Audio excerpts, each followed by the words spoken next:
turns to sun rays, and on we'll go through the wastelands, through the highways, and on we'll go.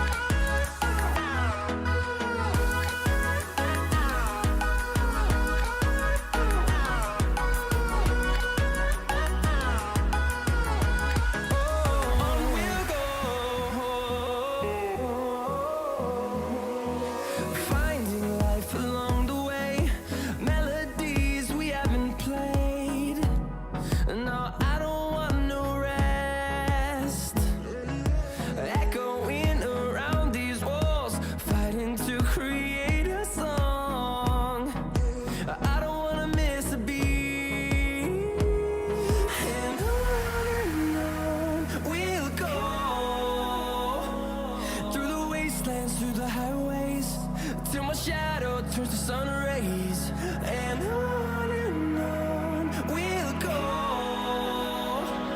through the wastelands, through the highways, and on we'll go.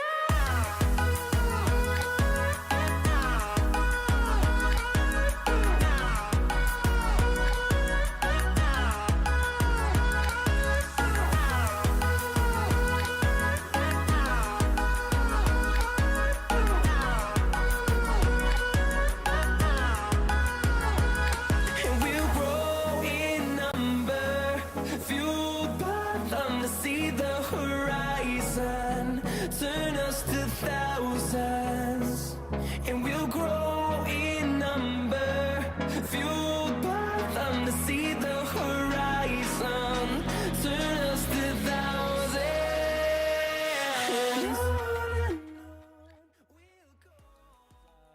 Two-time TI winner, OG. Are we feeling like they're in form? They've had a 7-4 result so far during the group stage, and they are battling in this series to try and get themselves into the upper bracket. Because with the loss from Secret last night, Nigma do claim #1 position in the group so far.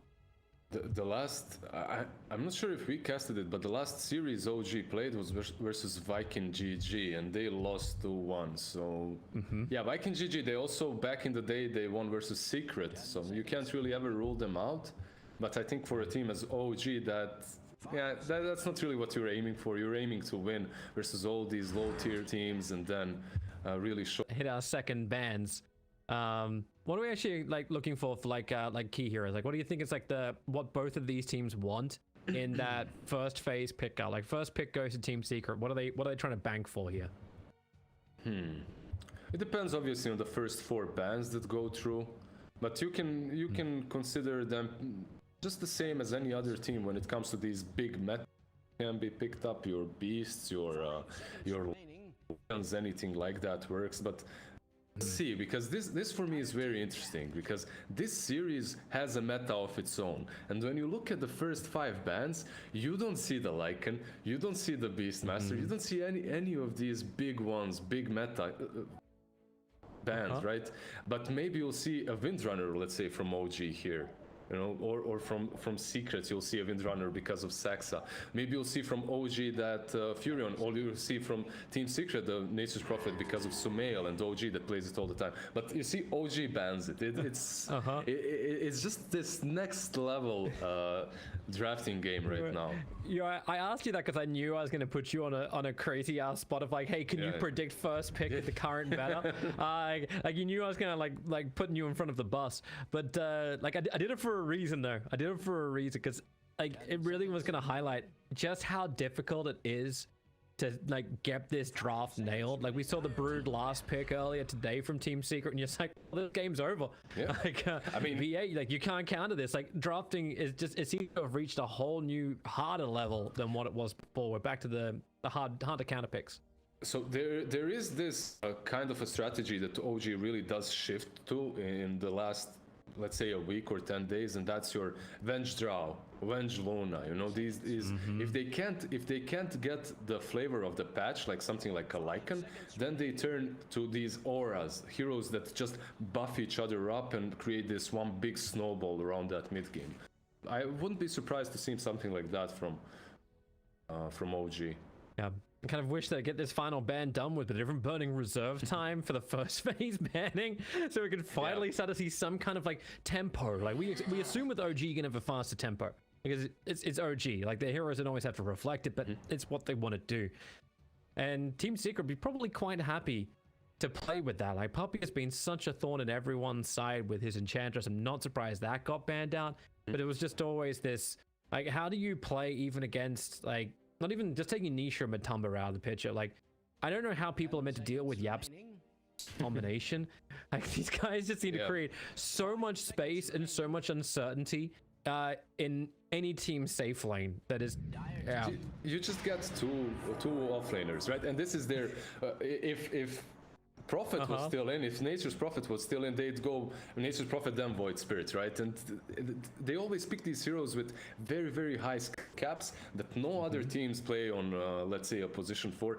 OG perhaps, but rarely, and then they make it work. If you remember, our last series Secret did something very similar. They had Void Spirit, they had Nature's Prophet, and then I think Ember or Pango, and they're just outskilling you, outmaneuvering you in these fights. And a team such as this one have the luxury of doing that, have the luxury of picking these heroes because their players will perform. It's just a pleasure to watch. Yeah. Was it yours casting with the other day when I said that it was a trend? Whereas, like, I love watching teams who have these high skill players who are actually then put on high skill heroes, and you can just, you can just outplay, you can outshine because of this. Yeah, I think we casted one series as well, where it was literally like that. Yeah. Well, Bat and Tree, never has a combination felt so dyssynergy. Like, don't cut down my trees, I kind of need those, but OG's gonna start with both of them. Sin was actually talking about Bat Rider earlier today, like just the like the mechanical thought around him, like less lasso, more about vision and control. It started actually a long time ago with the drums build up, right? The Travels drums, when it became the next norm for the Bat Rider, it all basically what those travels and drums give you is, well, drums aren't really picked up anymore, travels only now. They allow you to constantly creep skip, constantly get more farm. You will get that blink dagger eventually, but if it ever happens that someone is attacked on the other side of the map, you always have a creep wave to TP into and use that lasso if necessary. So it's more of a counter initiation and just giving vision, annoying everyone in the lanes. And I'm not sure if Treant is going to be position 4 sucks. But if it is, yeah, there's some dyssynergy here with the Bat Rider and Tree and the trees being burned, but man, that's a nasty lane. That's a very difficult lane to live in. And if it was Seb as being in this game, I'd probably say it might be a 3 position, but yeah. Ursa Warrior, the pickup from Team Secret. Another hero who gets through the first phase, Keeper of the Light. Do not forget the secret combination of Coddle and Ursa. High-level Earth Shock and kind of like Coddle and Ember and Coddle and everything. Never forget combinations. A Coddle Luna. Was it us that casted that as well? Coddle Luna. Use your chakra on the Luna and suddenly 2 loosened beams, level 3 hitting your head. There's a lot of combos with Coddle. Yeah, I'm not sure if it's the best pick for OG here. For Secret here. Yeah, there are some things that don't benefit him way too much. Like, as a Coddle, if you're laning, you want to be able to constantly stay next to the trees, juke, run around, use that blinding light. It's a little bit more difficult versus Tree. As he deals with your movement speed, he has a Nature's Grasp and he has Leech Seed as well to work with, and then he hits you for half of your HP too. So yeah, it would also create problems because you wouldn't have an instant save to the Bat Rider either. Because you've already got Void Spirit, which, like, for now, let's just assume it's going to be Yapsor playing this. It could be anywhere, but we can assume that for the moment. So if you're picking up another support, you need to have some kind of save against the Bat Rider. I think most likely, and OG could think about banning out something like let's say an Oracle here. Yeah, that's what I was thinking. It's a pretty good combo with the Ursa because you can always save him for that Enrage, and then you can also deal with the Batrider in the lane. The only problem again is you're very squishy. You are playing versus a Treant. If the Treant is on the offlane with the Batrider, and you can find yourself in a really awkward position in which you can't really contribute much to the lane besides the Purge. Is there a good hero that lanes against the Treant and Batrider? Like, is there someone that can try and that's also tilt this balance back? Like, you think like, well, we just start clearing out trees, or we play the range game. Like, what do we even do here? Like, we talk about all the problems of life. Let's talk about our solutions of life. Yeah, that's why I'm not a pro player right now. That's why I stopped captaining and drafting. But there are some heroes. They actually ban out the Kotl that you talked about, so they value it quite a lot. Can they pick the Aura? Huh? What? What? Who even plays this? Oops. Who? Seb! Take it away, Toby. You can take the analyst there as well. I know how much you love the hero. I want to see, like, okay, I don't want to say anything about the techies, because we had a techies game the other day with VP, and it was more of a stomp than a techies game. But I need to see what position he's in. This is OG. I'm not going to assume that this is a 4. Look, I'm playing right now. My main account is pretty trash. I'm around 1,000 rank, so around 7k MMR, and there's a guy that spams techies mid, and he's winning games. Like, he's actually winning with techies mid. So, and there's all the time. There's Thompson there, right? Yep. Yeah, and he does it in pubs too. So, you know, maybe there's something to it. I wouldn't put it past him. And you know that whole like nerf that went across like all talents, like everything has gone down by percentage. Like, the plus damage was not nerfed.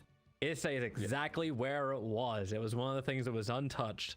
Yeah. Now, my question is, that's still level 25 talent, right? Yeah, it is. Don't you go for the mines that are mobile? Don't you move the mines around? They do move slowly, and I know you can scale well into the right-click damage as well, but... So, kill packs are good if you know all the positions to put them, but most of the time you can achieve exactly the same thing with green mines agonyms. Like, you don't need to do anything more, because the green mines cost almost the same as the reds now. So like, you just do green kegs, and the reds you use more as like smoke detectors. With the stasis trap in the middle, so it can be a trap for high grounds. And this is gonna be the issue now for Team Secret. They have to think about high ground vision. They need to think about flying information, which they don't have. And they need to also be very mindful about jumping in. Now, the only person who probably won't care too much about it is an enraged Ursa. But if he's not enraged, he's in a lot of trouble.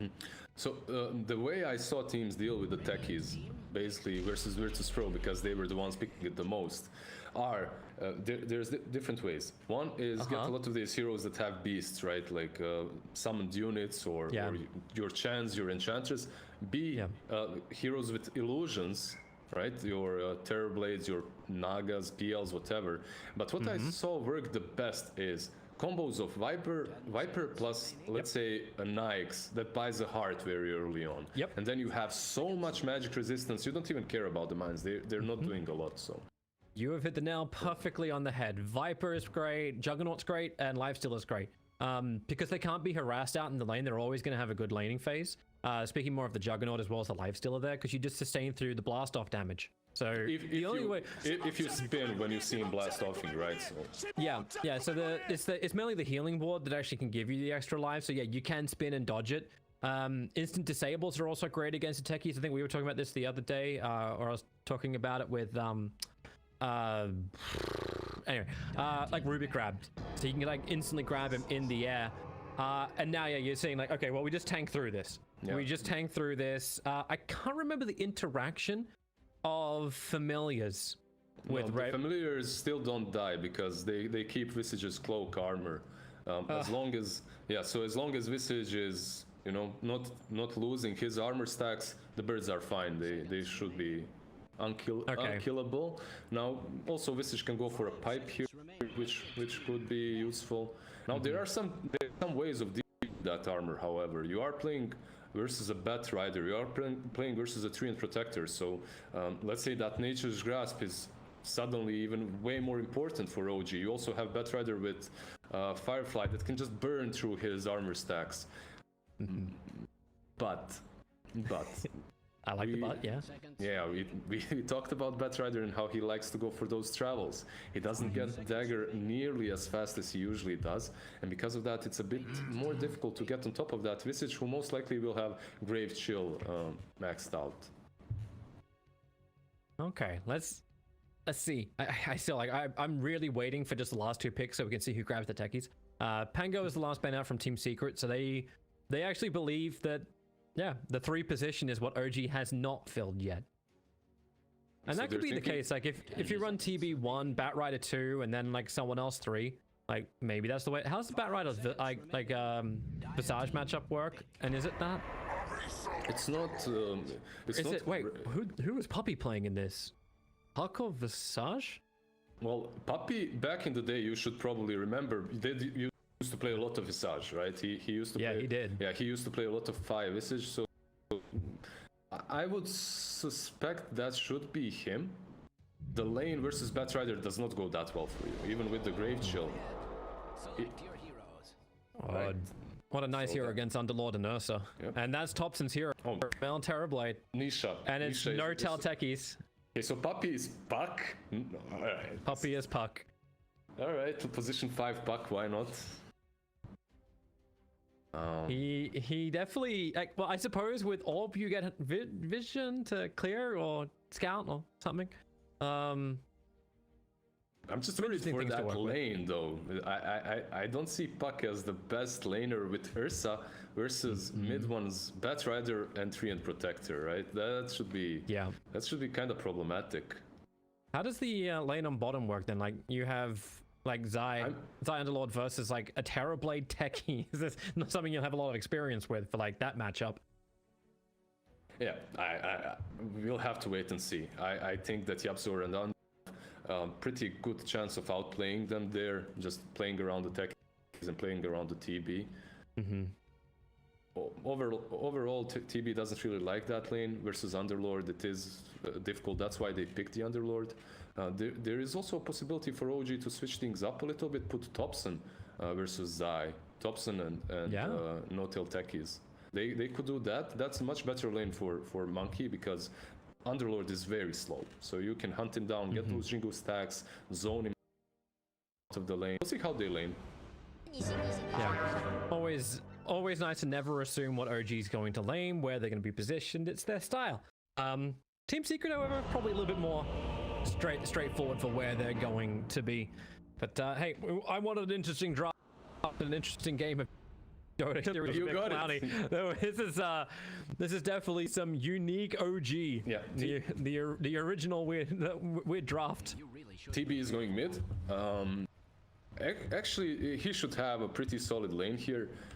Visage, there's a lot of really bad lanes for him. I think Zai's. Oh, there you go. Zai's going mid. Yeah. They're switching things up. Look, Nisha hasn't spent anything yet. He's still okay. Now he's buying Blightstone, 2 Ironwood branches. They haven't seen anything. So either he forgot items or he just wanted to keep it secret for now. This is going to be so good for them. Listen. Some personal thing again. I've been spamming 20 Visage games lately, 115 of them on offlane. If this hero on the side lane is incredibly strong right now, you can definitely do some good work. If you play around Soul Assumption, maybe he'll go and play around Grave Chill as well, but we'll see. I know. So, in either case, I think Secret can set up pretty good lanes for them. So far, Matumba's still going to be living in a hard world. He's got no pull camp. Sentries are already blocking it. Tree's got an observer ward down, so he's going to be courier hunting. So they're really trying to make this bottom lane from Secret an absolute living nightmare. This lane is not the lane. At least I wouldn't suspect them to. Is no-tail actually going to try and snipe? Yeah, he's working with Monkey King. Like, it's not a rune snipe because Absol's going to take the top one. And in fact, was also able to grab himself a Steve rune. Alright, so what do we have? 3 for 1 in the end? No-tail only taking 1. Yeah. 3 for 1. Matamba was able to go up against mid one and win that little contest of the click. You can see Nisha sticking around a little bit, still wants to see the lanes before he moves towards top. Yeah. Give YapzOr some levels? Sure. Oh, nice entry. And easy money.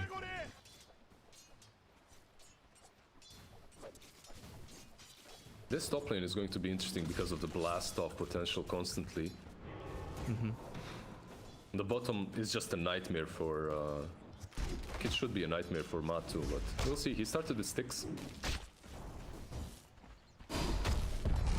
So he'll at least have some nice regeneration. But Zux is not going to make Poppy's life very, very happy either. How's the mid matchup going to work? Like, you've got this Terrorblade. Terrorblade doesn't win this. There aren't many melee heroes that win versus Underlord. Zai should have a complete free farm. He can deny. You see the range creep. He needs the range creep to be on 50% HP and he can already deny it. He's getting plus 25 damage from Atrophy Aura. This is horrible for Sumail, I think. No top. Suicide time. No first bloods here, and just dropping Nisha down, but this is one secret. No, they need extra consumables towards the top lane, but they've only got 2 tangos between the two of them, and the beauty of Suicide to the top lane, and he's fresh tangos. He's actually bringing the extra ones as well for the Monkey King. Yeah, bringing and blast off again in 14. Well. Yeah. Pretty good start so far for the Monkey.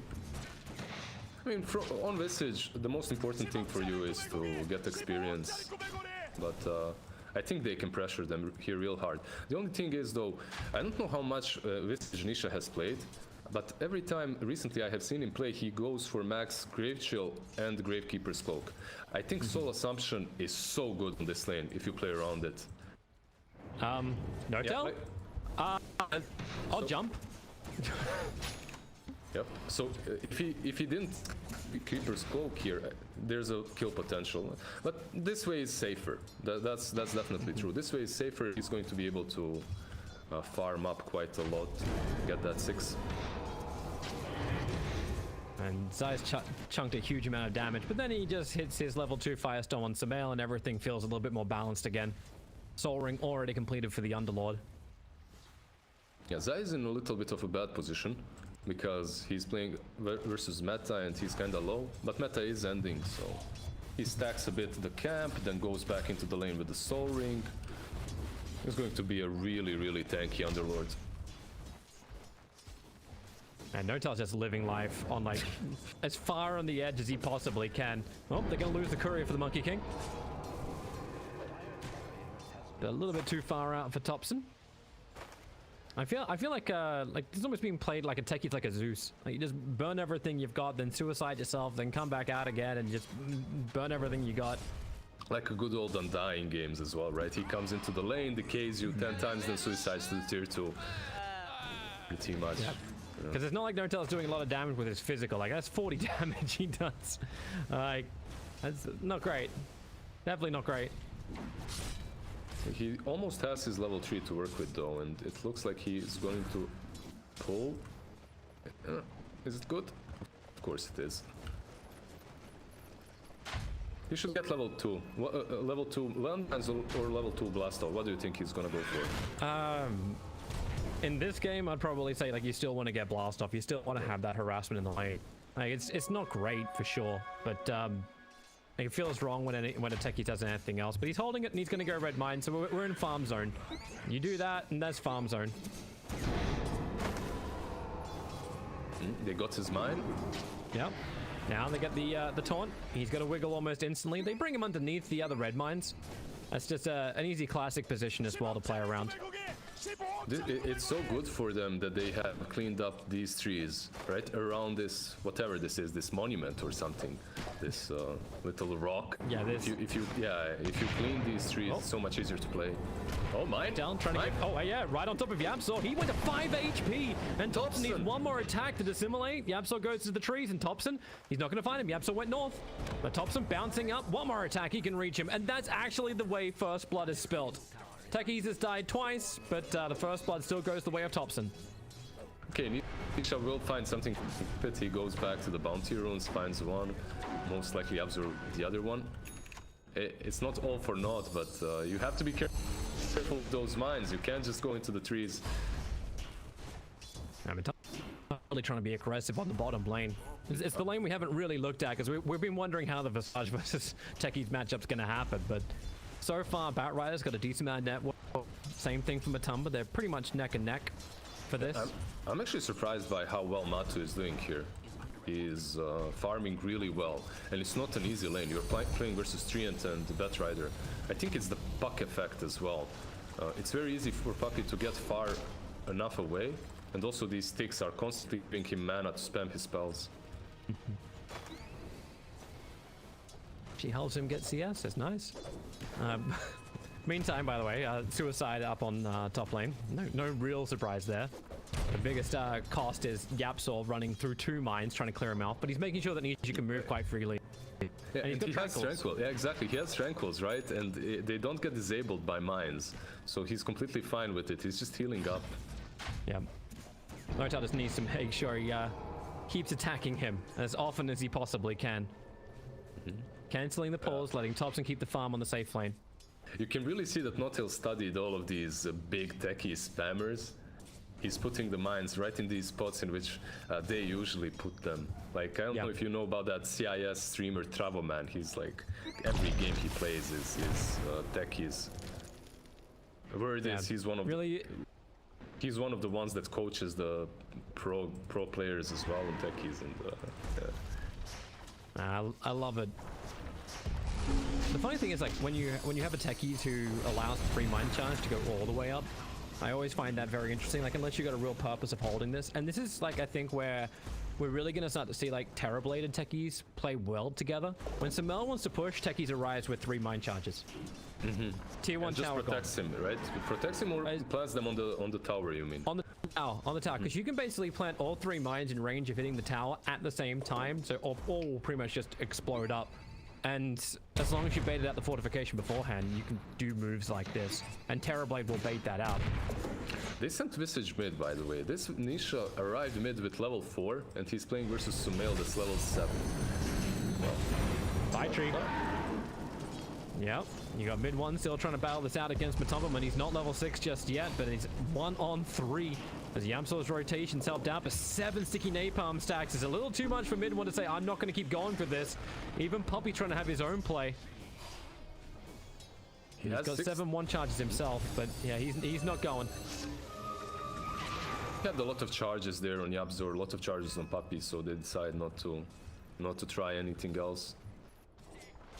I'm surprised this lane wasn't. He's just simulating, he's going the opposite direction to what mid 1 on Saxa were looking for. I'm surprised this didn't happen a little bit earlier. I expected this lane to be crazy. I expected many kills, many deaths, but it was actually the... going again. Yep, straight up initiation. Tree Protector's going to give him as much life as possible. That's the shortest lasso. And Matumba just bounces away with his own Earth Shock. Top lane Zai. Yep. They try and body block him up. Notel could be the one to die. He's gonna get rooted up, and the stun space created by Thompson. He's gonna mine up on the hillside, and Zai's gonna die there because no, he doesn't see it. The observer board on the hillside gave him the extra information to survive. But 4 hits now up from Thompson. 1 more, needs a second, and yep, uses his own observer board on the hill to ensure he can hit around that fog of war. And he's trying to play on the observer and like the proximity mine and stasis trap as well, just in case anyone was going to go further. He's so tanky. He has Vanguard completed on that Underlord. He's level 8 with a Vanguard. So incredibly difficult to take him down. And they still get through him. Nisha is going for Dominator, it seems like first. So a very casual, normal kind of a build. I was thinking maybe he'll go for a pipe on Visage. It helps out quite a lot. Heroes, but Dominator just is amazing versus techies, and also it gives you this huge pushing power. That's that kind of motivational sniper for Courier. Matumba just coming up to the 10-minute mark, won't get that delivery.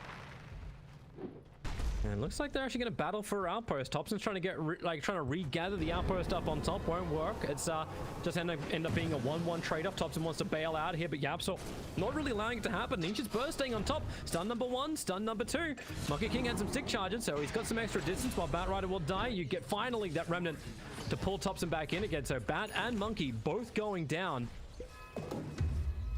On the bottom lane, Notel is already securing the outpost, putting some mines around it to do anything. But Thompson, that's pretty much what's happening right now. Visage is reaching this power spike. He's soon going to have that Helm of Dominator, and he's really strong versus Thompson because he slows his movement speed, slows his attack speed, and then he can stun him multiple times, up to 4 times if he has that Summon Familiars off cooldown. Later on, it does shift a little bit because Wukong's command just deals with Nisha's armor so fast. And it can get a little bit dicey for the Visage. Oh, it's push time. Zai underneath the tier 1 tower will put that tankiness to the test. Samel needs more, but Puppy, it's a good leash. Mid one. Caught very, very deep in. Treant Protector looking to create a little extra space, keeping the root down and the lasso. They don't want Puppy to go anywhere, holding him inside the Firefly. The kill will happen onto Puppy. There is a lot of rebuttals, however. As Batrider has already fallen, Yapsa and Matumba will ensure Saxa joins him. So a 2-for-2 trade-off for the heavy commitment of heroes to bottom. Meanwhile, DOTA not there. Level 3 mines pushing mid. Why did Nisha TP though?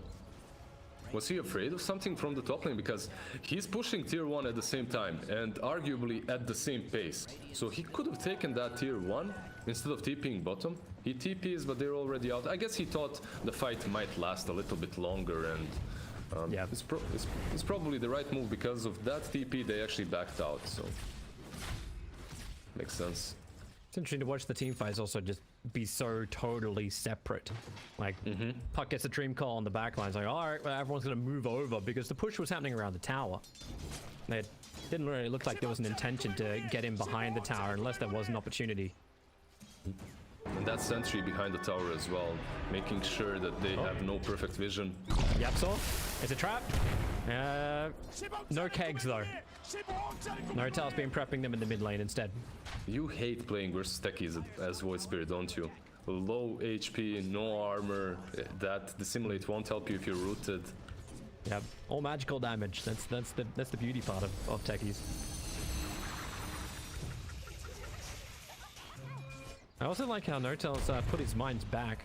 You can actually see this with Zayak when you look towards the mid lane. He'll do like mine and mine on either side of the ramp, and then the stasis trap in the middle, which is a normal thing to do.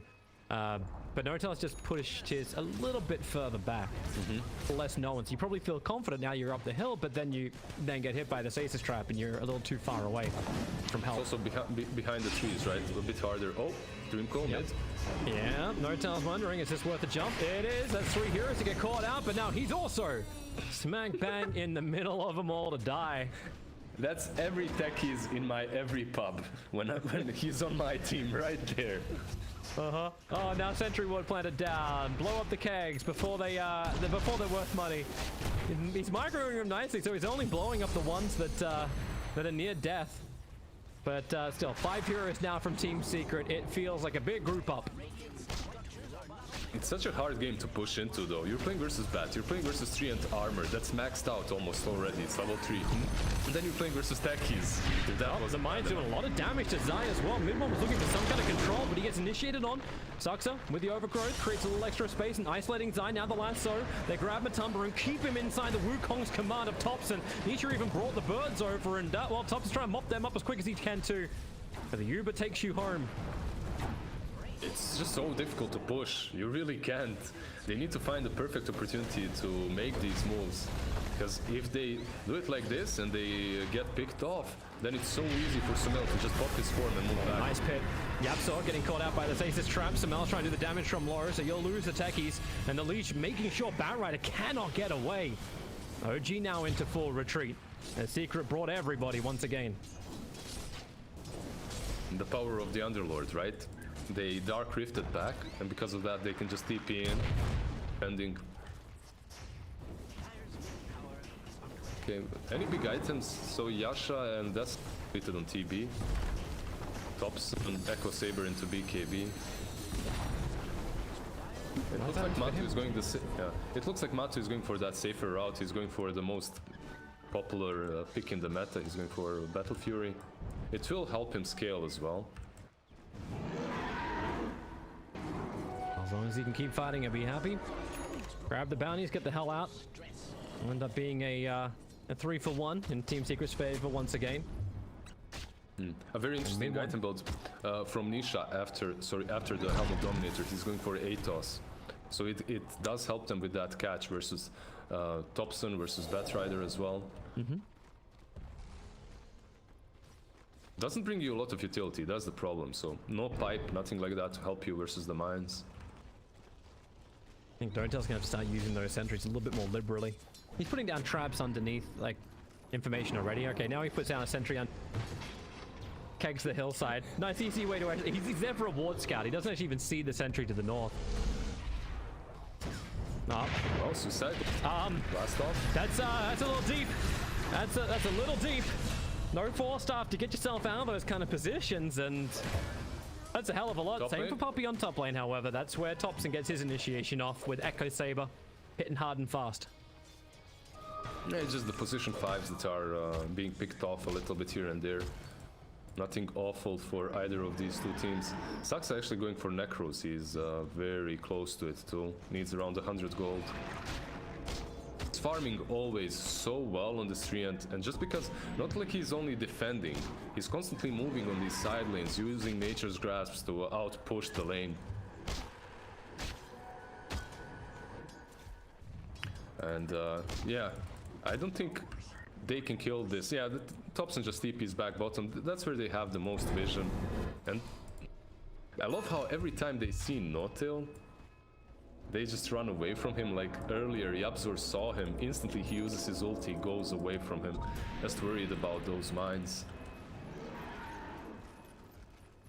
Thompson scouting. Matu is smart enough to just chill next to the tower. He's like, okay, I don't see anyone on the map. I'm not gonna go for those creeps. He's happy enough to just wait out the creep wave or see someone, right? Mines though? You're back in the perfect moment. Almost. Man. Green mine just to explode. But unfortunately, it's only one though. Yeah, it doesn't have enough damage. That's the other part of your pub games. It's like, hey, Techies exploded this, and they just say it's not enough. Not enough for my YouTube clip. Puppy man, he has a dagger completed. Where did he find this? What the hell? Yeah, these would be farming the top lane, right? Like, everyone else disappears. That's why he got caught out before by Thompson. That's a 17-minute dagger with arcane boots. He's actually incredibly farmed considering he's a position 5. Or should be a position 5 at least. This is ridiculous. Really a position 5 in secret. Yeah, that's true, that's true. Or a position 4, right? Well, Matumba's going Roshan, so he's ready with his Battle Fury to finally take care of the big man. We'll see what OG's got up their sleeve to try and contest this. Normally you have like one green mine just hovering inside of Roshan, so you know when this begins. But No-Tail's been focusing a lot more on the southern side of the map for a while. I'm not sure if you can contest this as well. If you click on Zai, you'll see that he's completed his Crimson Guard, which mitigates most of the damage coming from OG at the moment. So maybe they're more satisfied with just farming, waiting for perhaps that butterfly to come online from Sumail. Also, you're playing versus an Ursa. Roshta is just so fast. Now, I just want to flag how great this Observer Ward is that No-Tail keeps walking past. It's managed to dodge all of the sentries that No-Tail brought to the bottom lane, and it's watching every single position that he's preparing. So Secret just know, like, well, if you're preparing on bottom, we don't fight. We push the tier 2 tower on top, and if you want to go for a trade, then sure, we just dodge, yeah, or mid. One firestorm from Zai, and the money just keeps rolling in. Dire's top tower is being attacked like nobody's business.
With the Uber out, Yapsor's left behind. He's going to taunt. He's going to try and kill off mid one, but Samael sunders his teammate, ensuring Yapsor's kill is not a kill. And Matumba really slow down. They managed to kill this very wealthy position 5, but they lost Thompson, which is a much better pick-off for Secret, and also they forced meta. That meta is about to finish on Sumail, and because of that, you'll see Secret pushing down the tier 2s very, very soon. Or the tier 2 on the mid lane, at least for now. It's crazy how... Yeah, I'm just loving the pace that Team Secret are playing. Like Techies is not even level 10 yet, and he normally wants that because you want to have that negative 3 seconds on proximity mines because you can cover so much more ground with this.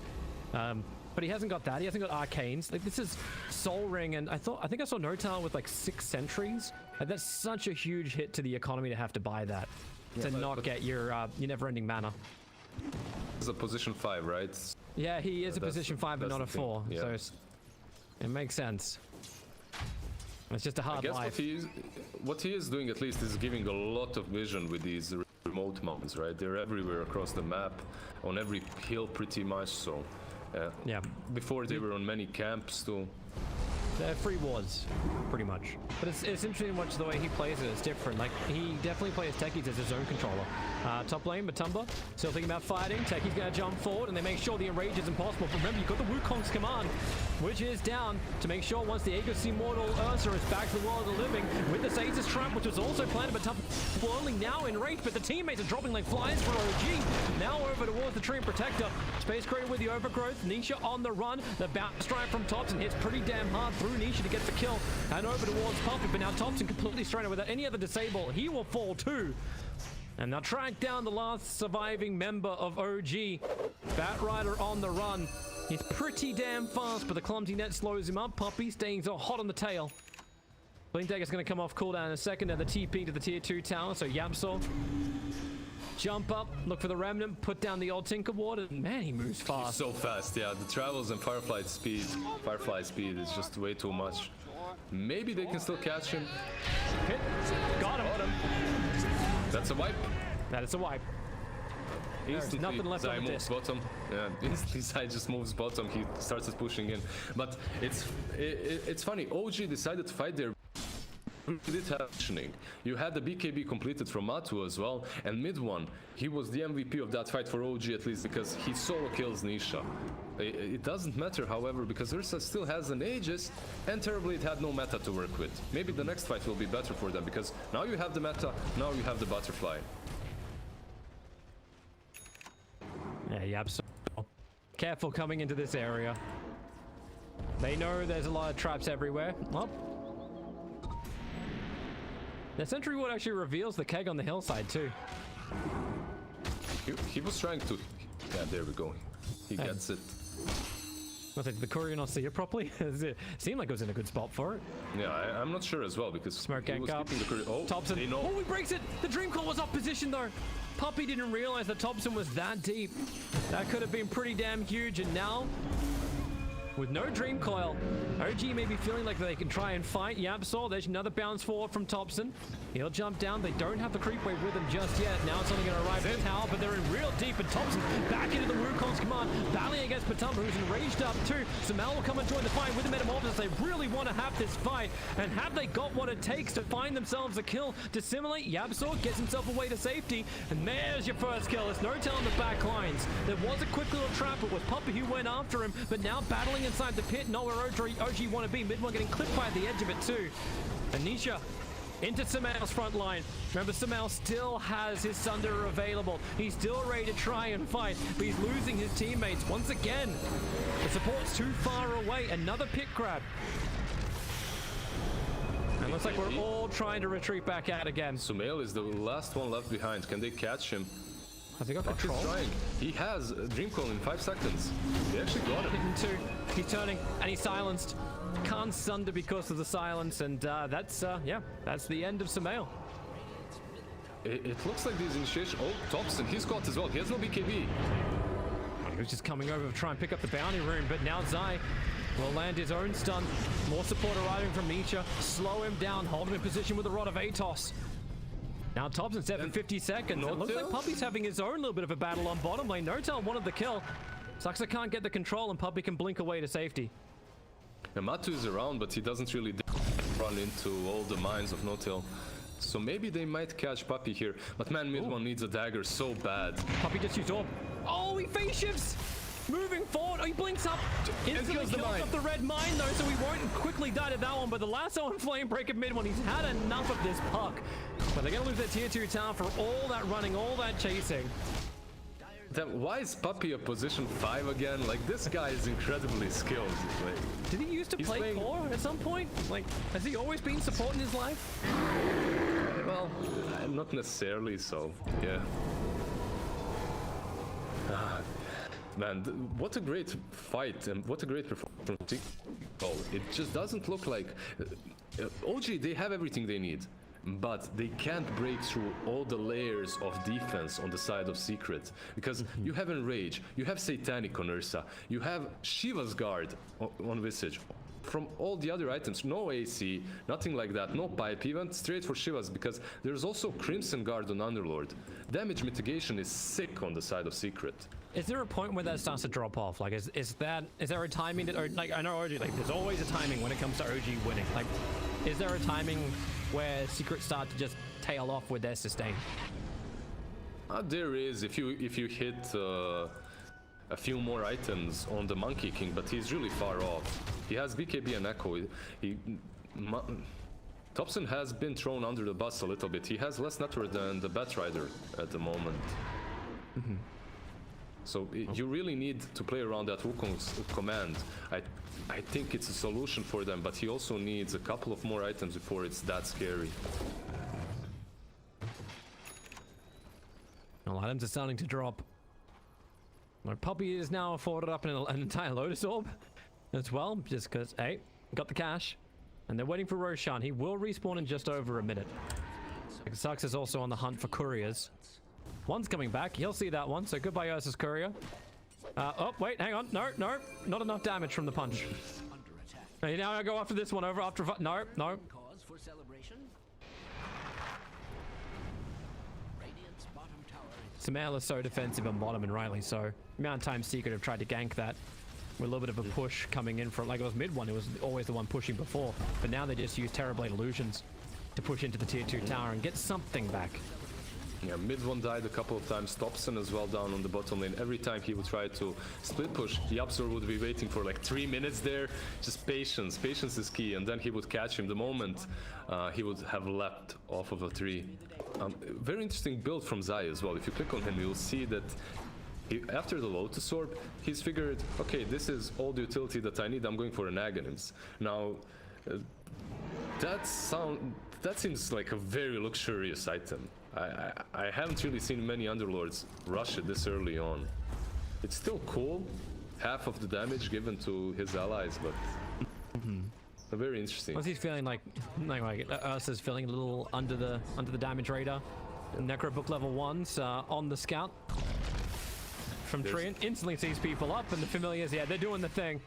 Same with the Purge creep. Dreamcall snap in the back lines. Looks like it's Thompson being caught out. He needs some extra help. The lasso keeps Zai out of the battle. So Sumail with this bottled up double damager and hits so damn hard. Now that's how you get through Zai. They're moving over towards Roshan, but they want to try more. Yamsor is nearby, but no quick jump to control him, however. And Matumba goes in deep. Sumail not feeling that same kind of strength, wants to try and run away, got BKB available. Sunder's still up as well. He's looking for a good target. Zai's going to be nearby, but no, the Lotus Orb! Oh, we didn't see it! Instantly reflects, say goodbye to Sumail, and my god, OG being caught out. Sumail thought he had the big play, and now it's going to be Roshan for Secret as the consequence. That was also for OG the way it started, because they deal with Zai just because of that double damage rune, right? They kill him in a matter of seconds. They didn't even use the BKB, and he thought he's gonna be able to continue fighting because he has it. But that Lotus Orb just outplayed him so hard. Zai just waited the right second to use it. Really, really well played by him. They both itemized for Puppy as well as Zai. They know. Thompson? They know what they need to win. Puppy's having another bit of a crack. He's already removed like 1/3 of the life from Thompson. Question is, can he actually keep it removed? Mid one's looking for some extra control with the flame break, and yeah, Puppy will burn. Underlord was TPing down. Zai looking to help out. Yapsaw as well. Astral step forward. You'll step to the easiest setup ever into the Remnant, but there is a BKB to be triggered off from mid one to allow the escape.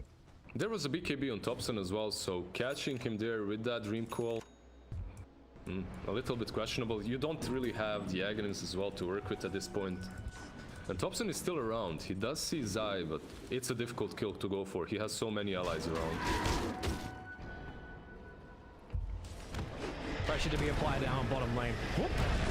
Thompson goes for the Wukong's command. Now the BKB up and running. He's focusing on Zai to bring him down. Sux is there to help out too. This never-ending slow. They're having a hard time getting away, and the flame break from mid one helps him too. Zai has the cheese, so his Zai's back up to full. Matumba not as healthy. He's been locked inside the Wukong for so long, but still no kill from OG. You can get the Caesar trap and buy some more time with the lasso. They finally bring down Thompson. The price is going to be the heavily tanky both Ursa as well as Zai, but there's a secondary life. Aegis Immortal will kick him back up again, and we'll see what Samael's got. Caesar trap after Caesar trap, buy some more time. Not to mention the Sunder Matumberman. That time they didn't have the Lotus Orbs ready to go. A triple kill for Samael, and they want Yapsaw too. Puppy, where is your captain to help him out? He's already been playing the back lines, but Yapsaw's TP will get away to safety. No stuns available for OG left, but they bring down the 3 cores of Team Secret. And the cojones on OG, they're going onto the Underlord that has a cheese, and they don't have meta for another 20 seconds in that fight. And they still take the fight. They win it. They kill off Underlord. They don't even use the meta in the end. And they kill the Ursa twice pretty much. That was crazy. Like, just being so confident in what you know about this game to make that call, even though you're fighting against the odds, is really cool from OG. Oh, Puppy. He just orbed himself forward. Samael was trying to slow him up if possible. And where are you gonna go, Puppy? He's got Blink Dagger. He's going home. Yeah, ping coming out. It's like, we need to get control of the outpost again. Both of those outposts, I believe, actually belong to Secret at the 30-minute mark.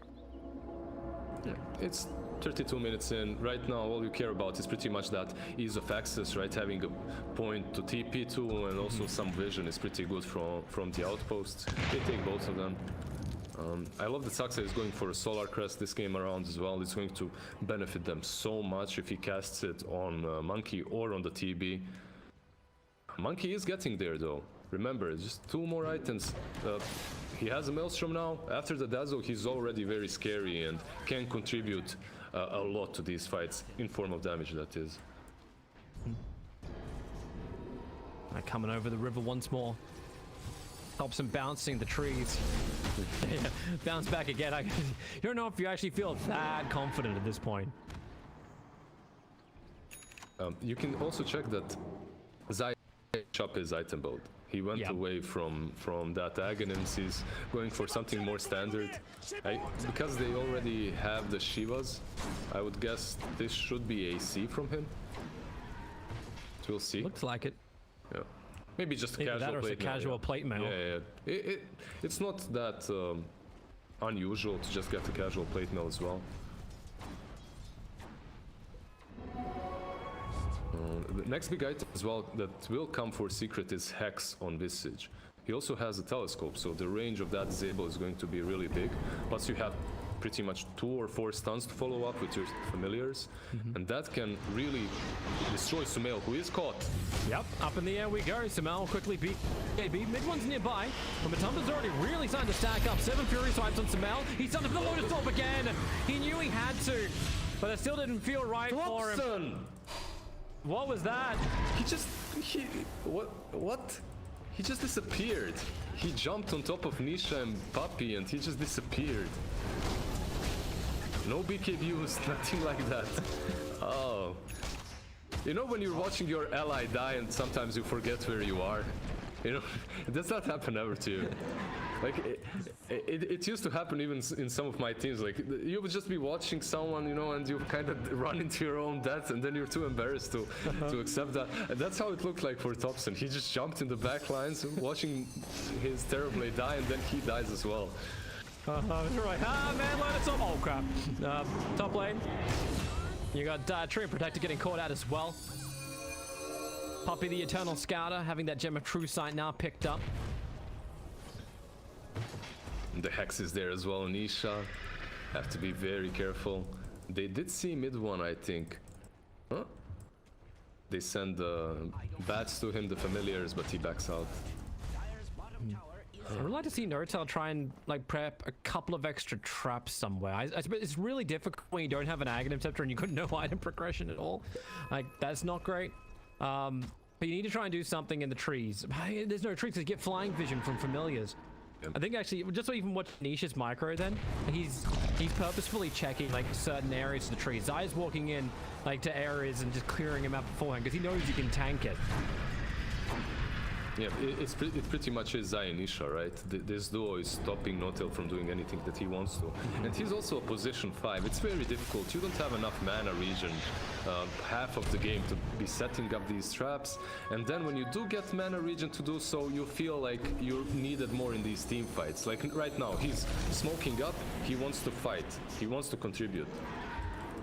And they're coming out. OG want to try and find that initiation. They're looking towards Zai. Lotus Orb is already up. So Batrider is waiting at the Lotus Orb. And now Terrorblade initiated on as well. Zai wants to get everybody out. He cancels the ultimate. However, the quick jump forward. My God, the clean damage out as well from a Tumba and the spill. Maybe there's enough to bring down Zai. But Thompson and Mid one are working together to get one kill while the rest of their team are totally dead. Thompson, last man standing, but he doesn't stand for long. Goodbye, Thompson. And maybe goodbye some Raxes as well. Yeah, he's buybacks. What have they got in the tank? There's 21k advantage, and Secret look like they're on a rampage now. And there's no real defense set up from OG. Yeah, I'm not sure what he's going to try to do here. He's going on Zai mid lane. Okay. Yeah, he's losing his base though. Yeah. He's getting the creep wave is what he's doing. Usually that's great, but there is a full creep wave and 2 Kartis pushing the top lane, so they can transition mid after this easily. Yep. And Zai's got so much damage. 96 permanent, 215 right now from the aura, plus 371 casually. This is why he wanted the Aghanims. And they don't even need it at the end of all of that. 2 lanes of racks to be claimed. One upside for OG, if they don't lose the throne now, they can't be megaed because they still have the tier 2 on the bottom lane. So most likely Secret will retreat. Yeah, that's what they're doing as well. So OG have one more fight in them then. Oh, one more loss in them.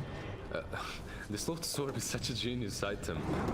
You pretty much just pop it on Matu and he goes ham on Sumail, and Sumail can't do anything. It's not like they have... Do they have any Force Staffs on this team? They don't, so you can't even get him away from that Ursa. But Timberman just latches onto him and destroys him.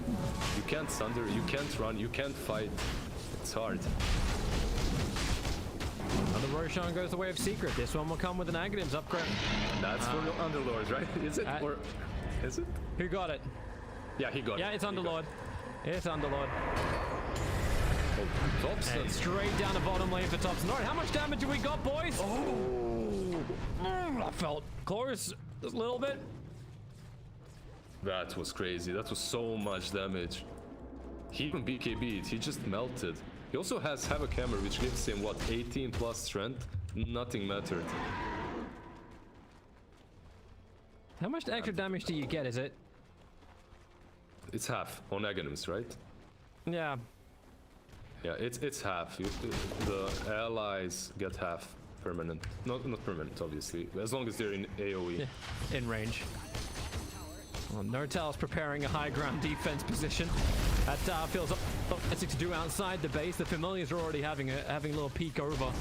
And Ursa found an illusion, so it's also going to have a quick little scout. They still have a gem on. As long as Poppy's in range, they'll see the green mine, and yeah. All right, so who wants this? Who can actually take this? All right, you send in Nisha's birds to do the job. Yeah. Meanwhile, Thompson's just trying to take outpost for the 40-minute mark. He can't TP back yet. It's on cooldown for 10 seconds. Oh, but there's a leveler. This Ursa is going to destroy your tier 3 so fast. Your Yield Scepter from DOTA will help slow that down, set himself as well as Matumba up and towards the air. There's one Lotus Orb down, but hey, there's more where that came from. Poppies comes off, Zeiss goes on. Okay, they forced the meta. If you want to play it safe, you back out right now. You wait a little bit. That meta goes off and then you push again. There's a Daedalus completed on Sumail, so you still don't want to mess with the big boy. He hits hard. Yeah. Oh, they caught him with a remnant into a double dream call. Quick little silence. Metamorphosis got a little bit longer left, but my god, they just evaporated. Matama gets the quick jump with a Abyssal Blade, and now he can put the leveler to work to actually just let it look. G Heroes down. Thompson goes in for his Wukong command, and maybe this can help him out. He's trying to get some extra distance to survive inside the Wukong, but even with the lasso, he cannot stand his ground and fight. Thompson's dead for 110, and that is GG. Secret have finally broken. It took 49k of an advantage to do so, but it's done. It's done. Game 1. That's just crazy. What a crazy game from Techie's position 5. It looked kind of alright in the laning stage, didn't it? In the laning stage, okay, they had some potential, they had some good moves, but...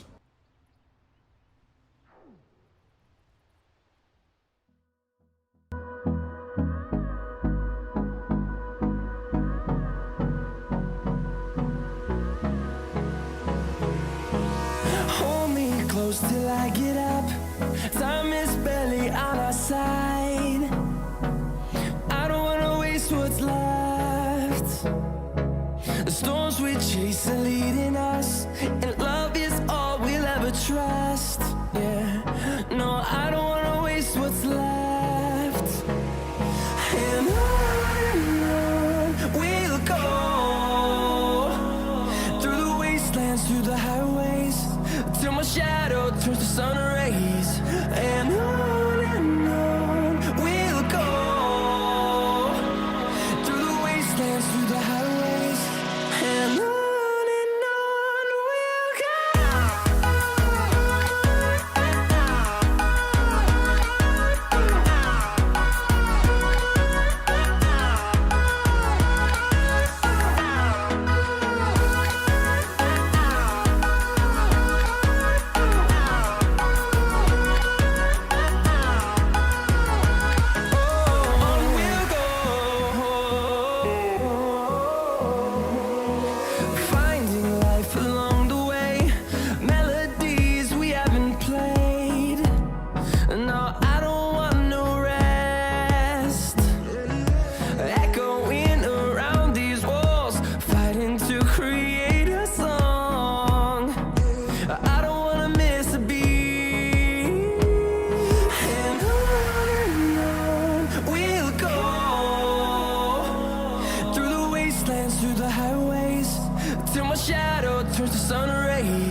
close till I get up. Time is barely on our side. I don't wanna waste what's left. The storms we chase are leading us, and love is all we'll ever trust. Yeah, no, I don't wanna waste what's left. And on we'll go, through the wastelands, through the highways, till my shadow turns to sun rays. And on we'll go, through the wastelands, through the highways, and on we'll go.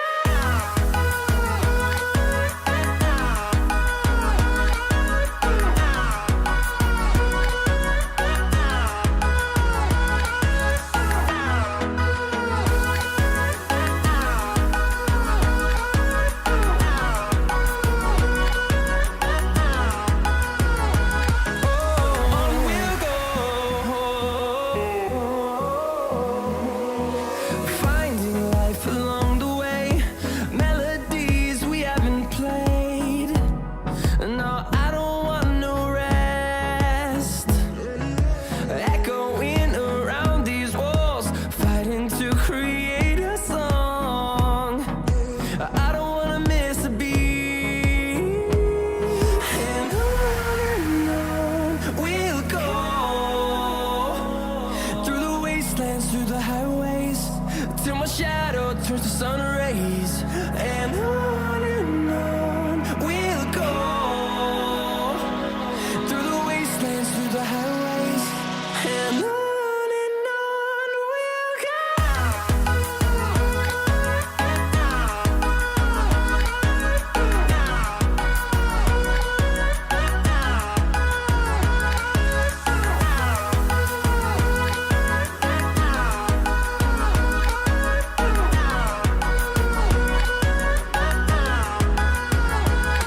And we'll grow in number, fueled by them to see the horizon, turn us to thousands. And we'll grow in number, fueled by them to see the horizon, turn us to thousands. And on we'll go, through the wastelands, through the highways, till my shadow turns to sun rays. And on we'll go, through the wastelands, through the highways, and on we'll go.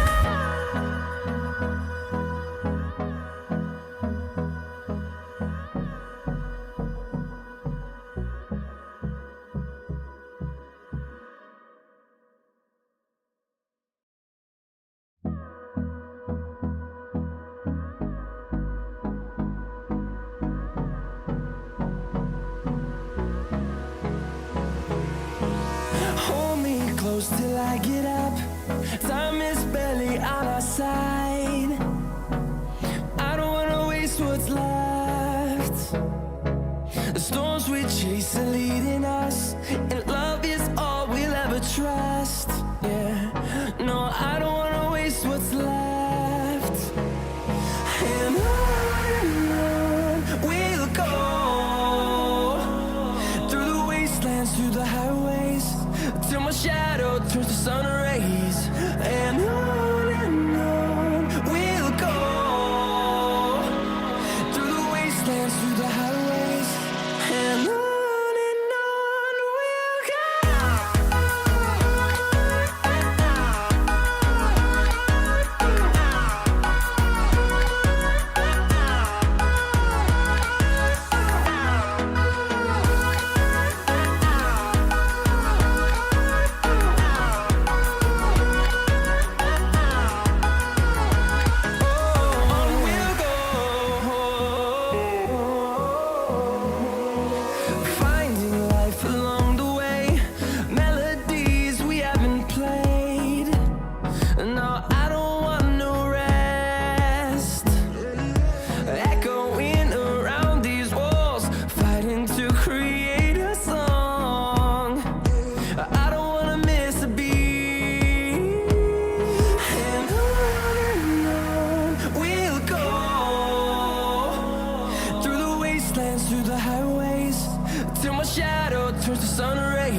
close till I get up.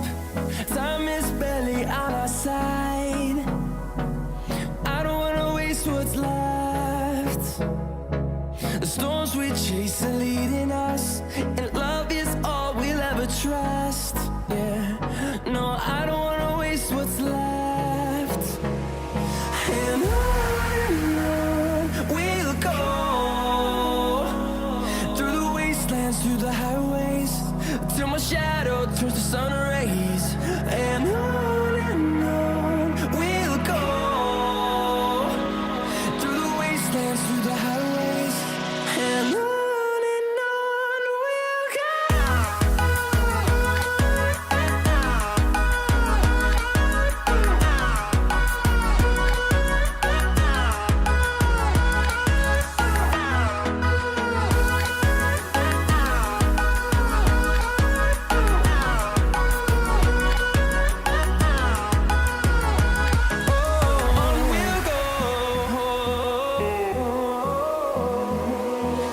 Finding life along the way, melodies we haven't played. No, I don't want no rest. Echoing around these walls, fighting to create a song. I don't wanna miss a beat.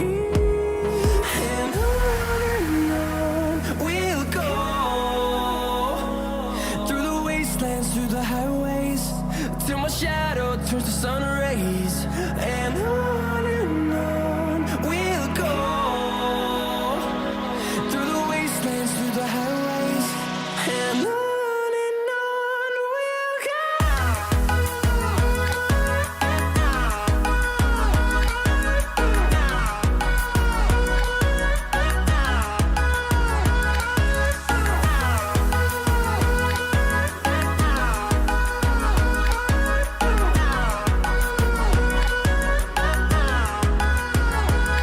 And we'll grow in number, fueled by them to see the horizon, turn us to thousands. And we'll grow in number, fueled by them to see the horizon, turn us to thousands. And on we'll go, through the wastelands, through the highways, till my shadow turns to sun rays. And on we'll go, through the wastelands, through the highways, and on we'll go.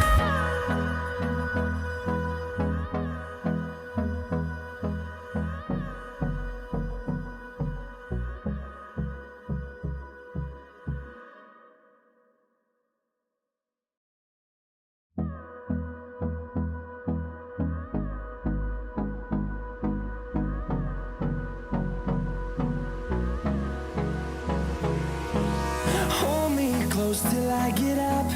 Time is barely on our side. I don't wanna waste what's left. The storms we chase are leading us, and love is all we'll ever trust. Yeah, no, I don't wanna waste what's left.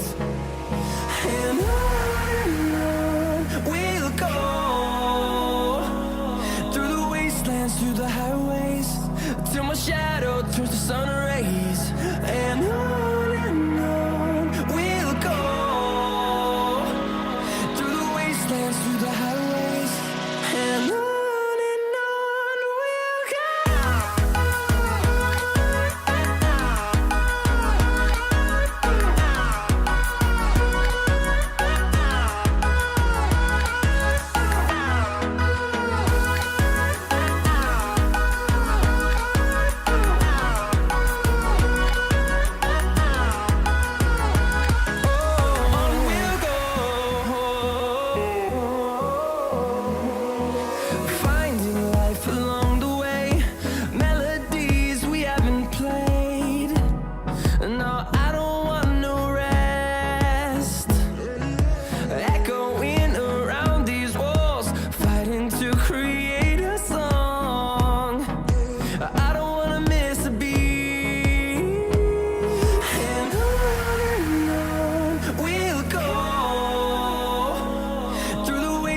through the highways, till my shadow turns to sun rays. And on we'll go, through the wastelands, through the highways, and on we'll go.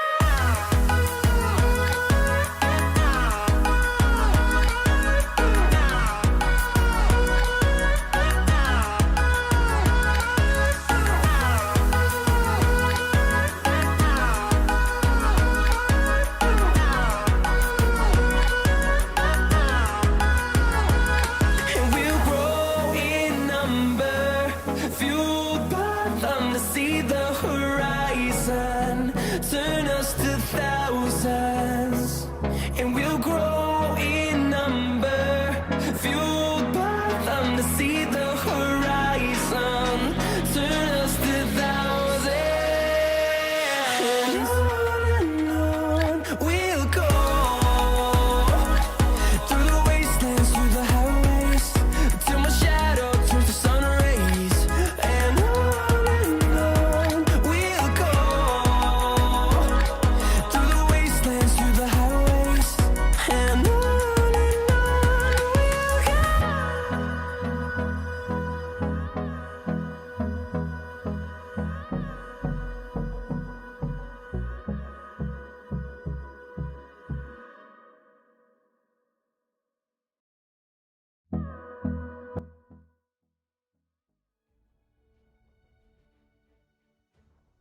So we checked like 15 apartments and every single one had AC.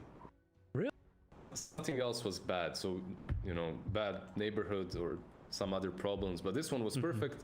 And then I'm waking up 4 a.m. sweating, I can't sleep even, is that hot. So I feel you, it's bad, man. You want a great advice for cooling down, which almost anyone can do, is grab a tea towel, wet it up a little bit, put it in the freezer for a bit. Cold bottles work nicely, but actually having it across the back of your neck keeps you very cool. So you're actually like, you tie up the tea towel around your neck and you get this really nice chill from it. That's an Australian tip right there. Absolutely works 100% of the time. Put ice cubes in there if you're that ballsy as well. Of course it's work. If it's an Australian tip, man, I'll do it. I'll try it. Sounds legit. Lovely. All right, give it a shot next time you're streaming or next time you're playing. It looks a little weird though because your shirts will get 100% wet. Yeah. So OG, let's go to DOTA. Let's go to DOTA. We're going to DOTA. We are going to DOTA right now. We're into our beds. Everything looks a little bit more familiar. Coddle being banned up in the first 4 this time around. Maybe because Secret have that pair combination they can get. They don't. It's OG with first pick this time. The Enchantress in the first phase as well. It's one of the reasons why Team Secret banned out Beast as their last ban in the last game. We'll see if they do the same thing here. Prophet banned out from some very notable heroes. Obviously, Windrunner still in the pool, Windranger, so maybe Saxa can have a swing with those shackles this time around. Also, Lycan is in the pool, but I think Lycan was untouched. I think that hero wasn't even banned, yeah. Wasn't touched in the last series at all. It's crazy. Every single team, every single series, it's either first ban or somewhere in the first pick. Every team is so afraid of that hero, but when you get to the real top, it's a different story. Techies is the problem here. That's what happens. No. We're not putting that on him. Shaker banned out by OG now. A little too I suppose like there's so many Yapsol heroes these days that like you're not banning out the Void Spirit. You're probably gonna let this one through again. You intend to pick it first phase, but that's a pretty early pickup for them. Like Secret play at 4, like for OG would be a little bit more, and there's so many other options. Yeah. They did recently try to snatch Secret's draft away, but it didn't really work out for them. But this Grimstroke ban from Team Secret for me is very interesting. Second game in a row. And they let the Beast go through. Now, Puppy Chen is an option as well. You don't have the Enchantress to deal with the Beast, but you could go for Chen still. It kind of works in a similar way. You just take his boars in the lane and win it that way. But I have a feeling Puppy will do something different. Something slightly different. And it's like, all right, yeah, yep. So grab your Rubik, and you'll be absolutely fine. And 5 seconds remaining. Probably gonna pick something that doesn't deal with the roar very well, you know. No purges, nothing like that. Yeah. There you go, the void spirit. Void spirit. Yeah, that's fine. It deals perfectly with the roar by killing Beastmaster before he ever uses it. So the thing is, Vengeful is still in the pool. So if OG snatched that away as well, that is already a little bit scary, because you would have Beast and Venge. That's a lot of buff for a potential true position 1 carry that will just destroy everyone in the mid game, because you would have Beastmaster's aura, you would have Vengeance aura plus the Wave of Terror. Okay. well, Weaver, another hero who kind of bounces around a couple of different positions. I think even Puppy was playing this one recently, right? It was banned out in the last game as well. Yeah, So the first game of the series, it was banned out. Because Puppy had the Axe Weaver in yesterday's game. 10 seconds. Yeah, he went like Ags into blank and was just like, well, I'm gonna save everyone I possibly can. Yeah, if you're playing the support weaver, you get that telescope and you buy an Ags. It's the best save in the game, and the cooldown is 12 seconds. 12 seconds to reset the fight completely for a hero. It's pretty strong. Some downsides are though, well, for a support weaver there aren't many downsides. Your laning stage is also sick. Forever he's been one of the better position 4s or 5s. Oh, hello. My old friend. Okay. Didn't they lose the last series they played with Enigma? I think they did, on the side of OG. I not gonna be negative here, sure. Yeah, take that negativity out of this room, please. There's gonna be a happy space, all right? 10 seconds remaining. So This is my escapism. Just look at Enigma. So it should be your support Enigma here, right? Because most likely one, he should be your offlaner, so this leaves Enigma on your 4 or maybe even 5. No, he'll just play the 5 techies. What's a 5 Enigma for him? Yeah. Can definitely. He actually played 5 Enigma, now I remember, and he had a great game when it comes to farm. When it comes to black holes, it wasn't as great. It kind of struggled. Well, if this is like if this actually Team Secret picking 2 supports very early on, like he's not going to have as much of a problem. But like if Team Secret turn around and say, okay, yep, so there's Black Hole, there's Beastmaster Raw. How about we just give you your Rubik? We'll put the Void Spirit into mid, or Weaver into a core roll, or whatever, like, and just let him go ham. I think that might be like it'll give him some nice D push to work with, which right now Team Secret doesn't have that much for. I suppose like Weaver can do it, but it's a little risky. The Fate Bolt would be good for them. Something that would be amazing for them on that support role as well would be a Wyvern, let's say. Not as flashy as they would like it to be, but it's a hero that just deals with Beastmaster, turns his beast against him or his allies. Enigma can pretty much never have a good black hole, and then you have that outpush as well with the Splinter Blast. Be good, but something tells me this should be their 2 supports here, unless they really, really worry about the Enigma. We've seen Secret before just ignore. Like we'll just pick whatever we feel comfortable with. We don't care so much about what you draft. They banned the Bloodseeker, so maybe they actually want to pick up Pango in this stage. Boom. Very, very well played. I'm learning. Very well. But the Pango obviously suffers really hard against the Bloodseeker, but it's also the Weaver as well. Both of these heroes don't really like to play against Bloodseeker because they want to be mobile and they want to be elusive, and that Rupture just messes with them completely. Do they still really have a good cancel against like Enigma? That's my. I suppose like you may not just care either. Like if you're strong enough anyway, like I'm gonna push. He's got immunity to roll around. You want to commit abilities to him, great. He'll still sit inside of his Rolling Thunder. Once he gets that Blink and BKB, they pretty much don't have anything versus it. They don't have a way of dealing with the black hole.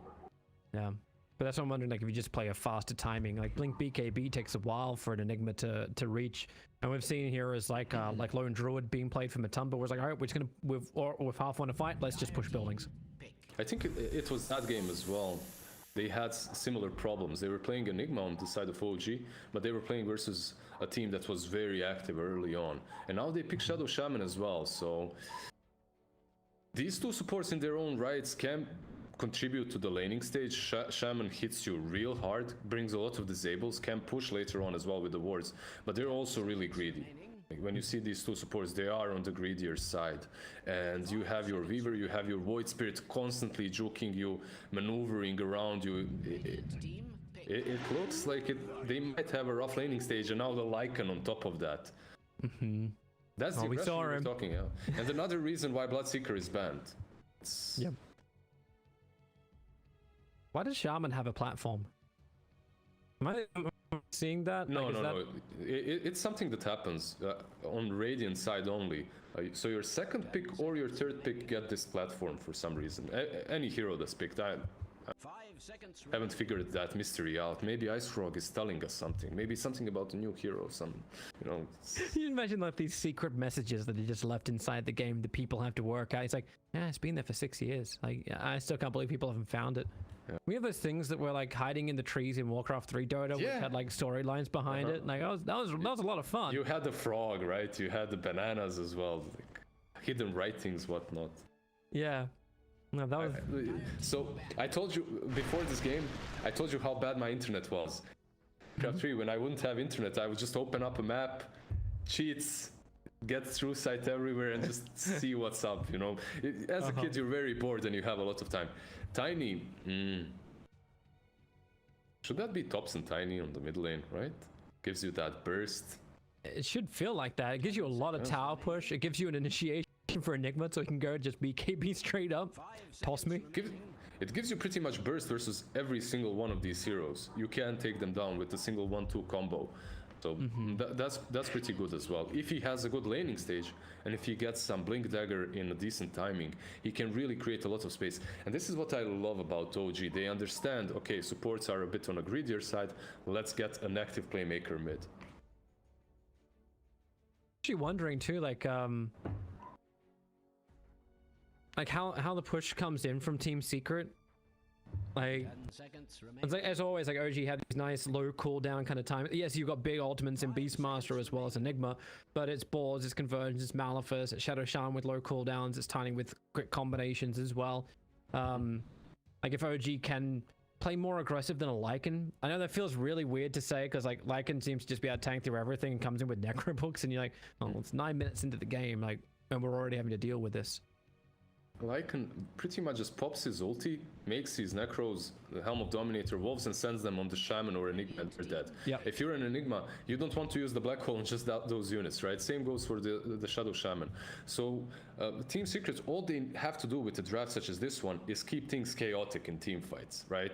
Never truly commit in one spot, just constantly run around, hunt different targets, split up the fights, and they're really good at doing that, so... You make me really look forward to casting this next game for a man that's massively sleep deprived with a 3-month-old daughter. Like, it's like they're gonna make things a little bit more chaotic in the fights. all right, boys. All right, let's just. Like, is that what? Where's that Monster Energy drink again? Shout out to the sponsor. Is that what happened in the last game? By the way, guys, Toby was like, lizard. No, it's because I've been waiting in a room. I've been waiting in a room that's been like, I normally don't do that, but I've been waiting in a room that's like 30 degrees, and just to balance this out, I do like the normal thing, like you just drink a huge bottle of water, like huge bottle of water, and I realized I in like the last hour, and that reminder came about 10 minutes into the last game, and I'm like, oh. So yeah, that's I know, like my greatest toilet running story is still WCG. I think it was like eHome versus Alliance, and this is like yeah, we're in China, and I was paired with a guy called Kaldor, and he's like, he cast Warcraft 3. He didn't know anything about Dota, and I'm like, dude, I need you to cover for a bit. And I had to run across what was probably like a 200-meter long stadium to reach a toilet that was. And I'm just like trying to push her, go, please, Callister, just let me through. And like I ran all the way there, I ran all the way back. I'm totally out of breath. And Calder's just like, yeah, the team fight just happened. I'm like, we haven't had one of those in 30 minutes. It was like Naga game versus DOTA game, and like the old style of that. It's like, it was taking forever. Yeah, that was old school. I'd never run so fast in my life. I ripped my dress shoes. I was in, like, the sole actually came off at the bottom. That was also because I was just such a poor guy. I didn't, as in no money. I couldn't afford, like, I think I got them for like €5 in like a discount store in Germany. It's just like, I don't have any dress shoes. I'll take that. Anyway, back to this game. CIS picked up Batrider, and we have... I was gonna make a joke about my, you know, Bosnian shoes and shops, but let's not go there. It's all good. It's all fine. Sumail Monkey King kind of countered a little bit by the Batrider as well. It's always difficult to play the monkey versus bat. Just gives you that amount of reach, gives you the ability to take down trees. Every spell from bat is really good versus Sumail. The laning stage, if they meet each other, can be really difficult as well because of the turn rate that it might be dicey a little bit for the monkey. Maybe they can switch lanes up a little bit, but OG did play exactly the same lane with Enigma, and Notail again is playing it on position 5. He just summons a lot of Eidolons and constantly harasses the Batrider out. So there are some ways of playing it, and you were right, position 5 Weaver. Yeah, it's no, I don't want to always be right about that. But it's that thing where that's why I think I love drafts from both, like, OG, Team Secret, and other teams who are just able to have such a diverse range of heroes that the first two get picked up. It's like, wow, they're both cores, or they're both supports, or they're both... What are these guys? And you don't ever know. Like, the funnest drafts are actually when we go into the game and we still don't know where our hero is going to go. Like, they're the fun ones. Like, when you don't get to see, like, all the names next to the heroes and you're, well, no, I have no idea how this is going to lane. As long as the players know, because they're controversy about not knowing which player is going to pick which hero until the last second and waiting until the last second so you can adjust your lanes. Oh, you remember when, like, switching would happen? Annoying. Yeah, switching was great as well. Let's pause the game and switch for an extra 2 minutes until we decide who's going. Oh, it's like so many levels of mind games that used to be in Dota that slowly get removed, for right reasons too, because they give an unfair advantage in a lot of ways. You know what it reminded me of? It's like when you watch StarCraft 2 and people would go random, and you wouldn't know. It's like, is it Protoss? Is it Zerg? Is it Terran? I just don't know. Yeah, you can't adjust your build against that as well. But he must play really well on all those raids, so there's an upside. Well, Puppy's having some fun with Notail. He doesn't actually see that Notail had an observer ward, and Notail's put down a rather defensive observer ward inside the Radiant jungle. Puppy's got 2 sentries on him, so he's hunting for that early vision, and we'll see if he's worked it out. He did it very early on, so because of that, maybe he won't find it. And also, this gives a big advantage to Notail, because he might see the Puppy ward planted, right? These 2 sentries might be, though, to block the camps if you are playing versus Enigma as well, right? So it could be helpful to block neutral camps. Give me flashbacks now again to, like, when you had junglers. And it's like, what are we going to do? Like, we're just going to put down 4 wards throughout the entire jungle, so there is no farm to claim. On board a kill, that'll be nice. Puppy gets the first CS of the game. I still want to see what he does with the sentry or the obs, like if he does it underneath. He scouted though, so Notail will have a good idea where this observer is. Yeah, Notail actually TP's out to the lane. But he TP'd out to the lane, but now the courier is doing a run with clarity, and it's going to come underneath that radiant underneath that dire obs. So I don't think the courier... Oh, it just turned around. The very last moment. That had to be like probably even like a slight... I don't know if it's a miss micro or not. But either way. He understood it. He understood it. Notail saw Weaver going down because of that ward of his. So he understood that there is a chance of courier kill. Got so many stacks on him. Same for Saksa. Nisha arrived to give a bit of a swashbuckle, but Zai's really trying to stay on top. There's 7 sticky napalms over on mid one. Nisha's got swashbuckle in 3 seconds time. Mid one at least is broken free. Zai, that ball caused a lot of problems, and now mid one, he actually spills the first blood on Zai. He was forcing the issue on top. Do they switch up now? Because 2 supports are on the bottom lane. Or did the Absor finally claim his crown of a true position 3 in this team? Hey, why not? Be flexible, right? Like, let's not send 2 cores jungle, but like, be flexible. So what they're trying to do is they're trying to set up this lane Bat versus Monkey King, but it didn't work out very well for them right now. And he's going bottom with the Bat, but that might give an opportunity for Sumail to just TP back top if he wants to lane there instead. How do you like this build on Tiny with the gloves of haste first, with Quelling Blade, Fairy Fire? I've actually seen it a couple of times so far, and it's pretty sick. That bonus attack speed helps out quite a lot. I've seen the power treads plus the gloves of haste as well. It was nerfed a little bit, right? It went from 400 to 450. It was broken item when it had the cost of 400. Remember your carries with 3 gloves of haste coming to the lane? I still think how that actually got to stack. But I suppose like you can have multiple items that increase your attack speed, but not your movement speed with boots. Got 2 hands and 2 feet. Why can't 2 work? Well, top lane Nisha, that's a hell of a lot of damage to try and deal with. Only a level 1 shock and it already moves like, well, so it's about a third, maybe a little bit more of his health. It's the attacks as well, right? It's the pure right click. 75 damage on a ranged hero. It's quite a lot. Bottom lane Zai, just doing Zai things with his Bat Rider creep skipping. Actually get... they almost got enough damage to kill Puppey. 200 HP. With 140 damage Ether Shock. And the Beastmaster Hawk gets all the information. That's a lot of control for the Weaver as well. Shadow Shaman and the Beastmaster, he needs to be very careful in this game. If he is out of position or sentried up, he can die so easily to the Hex and Shackles.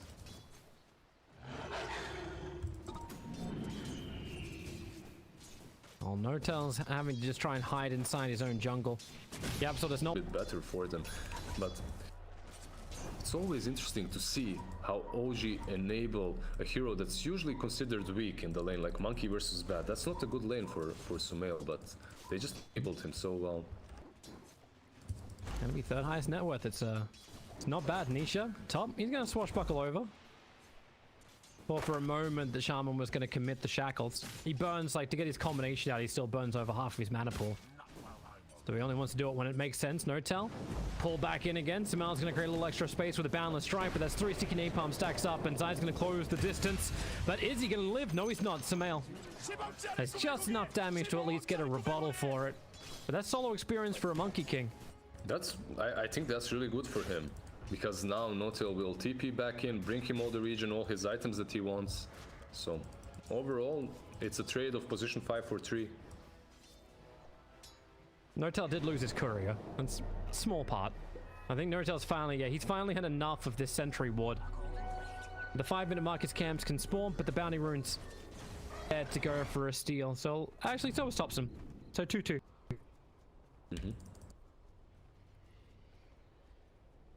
Thompson finishing off his power treads. He's actually had a pretty decent lane here. He shouldn't... It's a tiny. But bottom lane Notel. Yep. Into the trees he goes. He's still shy of level 3. So no stuns to work with. Now he'll have it up and running. Now, but you say Thompson's had a good lane. I'm still looking at a Lycan who's level 6.5. And Necro Book is... like, it's done 5 minutes 35 into the game. It's problematic because Lycan is farming the jungle at the same time. He comes back mid every now and then, farms a little bit, but most importantly, he farms everything here. Even the Ancients are easy to farm with Necro 1. That's why Necro 1 are so strong. You can pretty much clear the whole jungle on any hero with Necro 1. That's all you need, especially if you get these Thunder Hides. Oh, now he's into ulti form. Dogman is up and running. Notel's the primary target, the level 3 Enigma. Oh, and he even gets a courier. Sumail's courier with the remainder of the phase on it. He pounces away and pounces away once again. Matumba's got that high movement speed and Zai's just on a land clearance. They don't catch up to him, so, wow, okay. He's sure into the Rolling Thunder, working with Puppey to find the kill. They managed to find kills on 2 different sides. Give a lot of space for tops and that's farming mid, but you're super happy with this. Team Secret. The thing is though, Sumail just got his level 6 there. I don't think he had 3 dance killed. But the moment Notil started, the moment Lycan started coming in, he uses that 3 dance because he just got that level 6 and gets away. Whereas it would have been back-to-backs. And probably a lot more pressure onto that tier 1 tower. And OG so far, like yeah, that advantage on bottom lane definitely is a way of Secret. It pushes more net worth their direction. As well as obviously the kill on top. And I'm looking at the top 4 net worths, and Lycan's the only one from Dire side who's really in that. OG is still getting a lot of farm across the map. Is coming at the expense of their supports, however.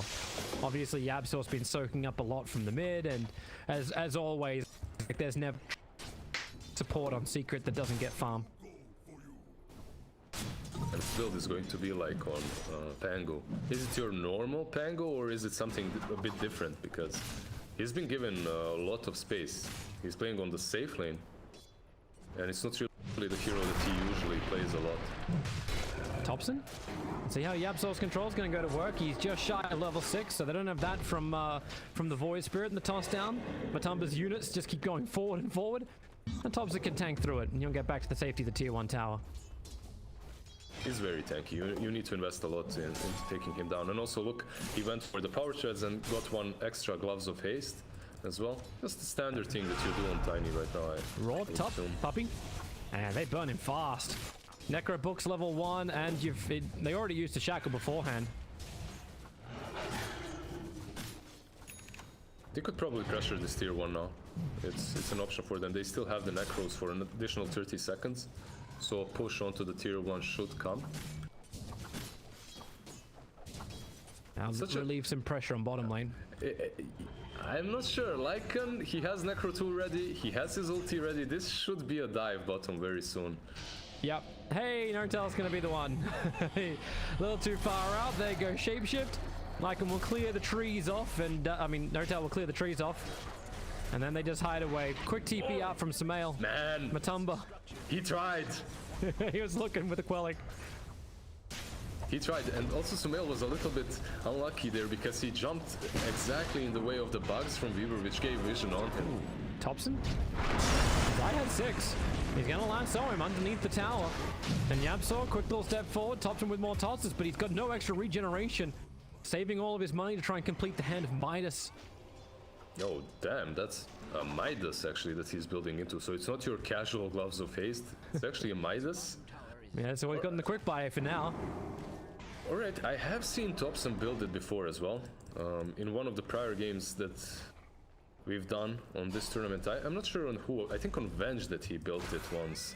So he doesn't shy away from it. That's some value. Kill Nisha's courier. TP straight out while Nisha remains hexed, but it means now the Shaman's not here to try and help contest the 10-minute bounty rune top. And Void Spirit's very much ready to go. He's putting the Remnant forward, and Sumail, okay. We're in a Wukong with a Raw. Mid 1 ensures that Xayah stays with him. Nisha should be fine here. He has Swashbuckle, there is no roar. He should be able to get out, yep. Right, Hand of Midas is so expensive. There's a reason why no one is buying this item right now. That's the expense, right? It's 1850. Top. 1850. Rolling Thunder through. Sumail's hanging around, but remember he's got no Wukong command. Think about jumping forward, but with Rolling Thunder and Yamsor hanging around, he knows Nortel is dead and mid one's got no roar. There is no save available. That's the first Necro 3 used as well, and now afterwards he has a clarity. He can use Shapeshift very early on. It wasn't used for this fight. Firefly up, Xayah right on top of Shadow Shaman. Saving Tome for his 6, and there's no reason he has to trigger that now. They have a catapult as well. There's a Blightstone, one. puppy. 2 hits. 2 hits. With some extra help from some friends. It's just crazy. The amount of damage that Lycan has right now, there is a reason why every single team is banning it out. Even the creeps alone. How do you justify the Midas though? Okay, Tiny really is one of those heroes that desperately needs attack speed, and it looks like he won't be building into that normal play-making kind of a Tiny. He's going for SNY next, so no like that. This is just your pure. Is he trying to like man fight the push from Lycan, or just Lycan himself? Like it's and does that then just work with SMY Midas? It can work. Like Tiny can be really hard to deal with when he gets all his items as a true position 1. But the problem is they are on a clock here. Secret is already taking map control. Copy. That's time lapse and distracting. Doesn't look like there's any kind of contest, like Secret are pushing the tier 1 tower in mid lane instead. They'd love to kill off Puppey, and yep, toss forward. The Shadow Shaman instantly into the Hex, followed with the Shackles. They have Avalanche available too to keep the stuns going. Not that Weaver had really a proper out from this. Sumail is scouting them out in the back as well. Oh, good double bounce. Connecting on Yamsur and Nisha, but there's no quick follow through. Tiny's a little slower to get to the fight. Maybe on mid lane, Zai was thinking about going for the mid one. Mid one's now going to go for the Raw. You've got Shackles, you've got Hex, you've got Mass Serpent Wards, which just have the damage combining with all the summons of mid one.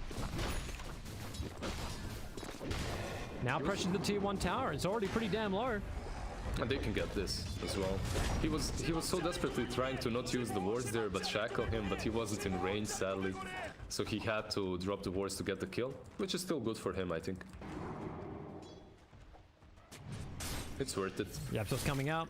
He jumps forward, goes after a courier, but then again, a quick little Hex. Nisha wants to help out. And the black hole, it catches Nisha. But oh, the perfect remnant from Yapso will get the cancel. Now barely standing on the edge of his own Wukong command, was separated the fight, but when Matam out the back lines, trying to kill off your shaman, now they'll lasso him out of the Wukong. She's getting caught right on the edge. Now he is, thanks to the remnant. Secret's control has arrived. He's so quick. His reflexes are not human, man. Okay, it happens. He just uses that remnant instantly as the black hole goes off, and there wasn't even a chance for OG, for someone else to walk in it so Enigma doesn't get pulled. It's gonna get harder and harder too once Yapso has Yule Scepter. If he's already being this great with the remnants, imagine what and he just uses the remnants to steal the regeneration rune. And he keeps the charge as well thanks to Dissimulate. So he's gonna go back up to full mana after all of that and deny the bottle charges and regen for Thompson. And these small little plays mean so much. Just delaying Thompson's farm. One step at a time.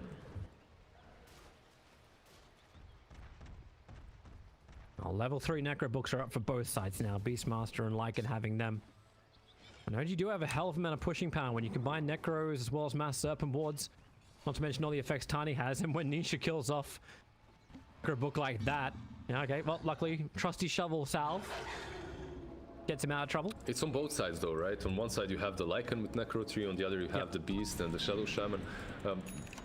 You could actually say that OG have a better pushing lineup at the moment, at least. They do it much faster. And No-Tail is adapting his item build. Usually when he plays this 5 Enigma, these 2 Sages masks do become a Necro 1 that helps him farm. But this time around he's just rushing the Blink instantly. Because BKB, they don't really have a way of dealing with him. Lasso perhaps from the bat, but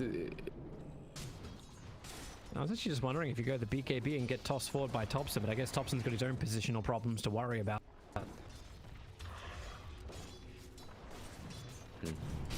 Full medallion completed on Puppey, so he's not rushing the axe, he's getting one bonus item before that first, which is pretty good when you combo it with Lycan as well. He almost he dies. Okay. Yep. Well, you got the damage output. Lycan howling up, he's trying to defend the bottom lane. The Necro unit scouting out for any kind of observer wards, so mid one really trying to make sure that he owns the vision of this map. And he kind of wants Matamba to come a little bit further out so Shaman can go for his play. Saxa doesn't have an Aether Lance, so these shackles might be a little bit harder. You need to start off with the Roar. Yeah. Well, that's always the way to do it, right? You go Hex into Shackle. At least play with some better vision. Smoke up from Yapsor as well as Nisha and Zai. So all 3 coming down the bottom lane, and no Necro books ready to be summoned up. There's mid one, who's the one initiated on Hex. Towards, he tries to axe cut his way free, but one turns to two deaths for OG. And the TP support coming in from NoTel. Nietzsche's already looking for more. Breaks free of his rolling thunder. Brought Enigma down a long way. Matoma wants to unmount Yabsor again with the spirit cancelling off the black hole. You've still lost Nisha for that very heavy committal forward. That was very greedy from him. His rolling thunder was about to wear off, and he goes straight onto the Enigma. And if NoTel is alone there, he definitely doesn't use the black hole. But because he isn't, there's Tiny around, he helps out, and they trade the black hole for position 1, which is pretty good for OG. By the way, Matumba Man sitting around the tier 1 on the bottom lane, that's what made all this happen, because they know if they leave the Wolf around there for long enough, someone will try to come in and sneakily blow him up, like Roar plus Shadow Shaman, or maybe Tiny plus Beastmaster, and they read that so well. They didn't have any vision on them. They just read it well, sent the Wolves first, and then attacked. And that's an AC completed on Lycan as well. Actually, just something interesting to think about too with like the Wolves. It's so difficult to play an Enigma when you have a Wolf hovering around you. One, because they can see your position, but two, you can put your blink on cooldown.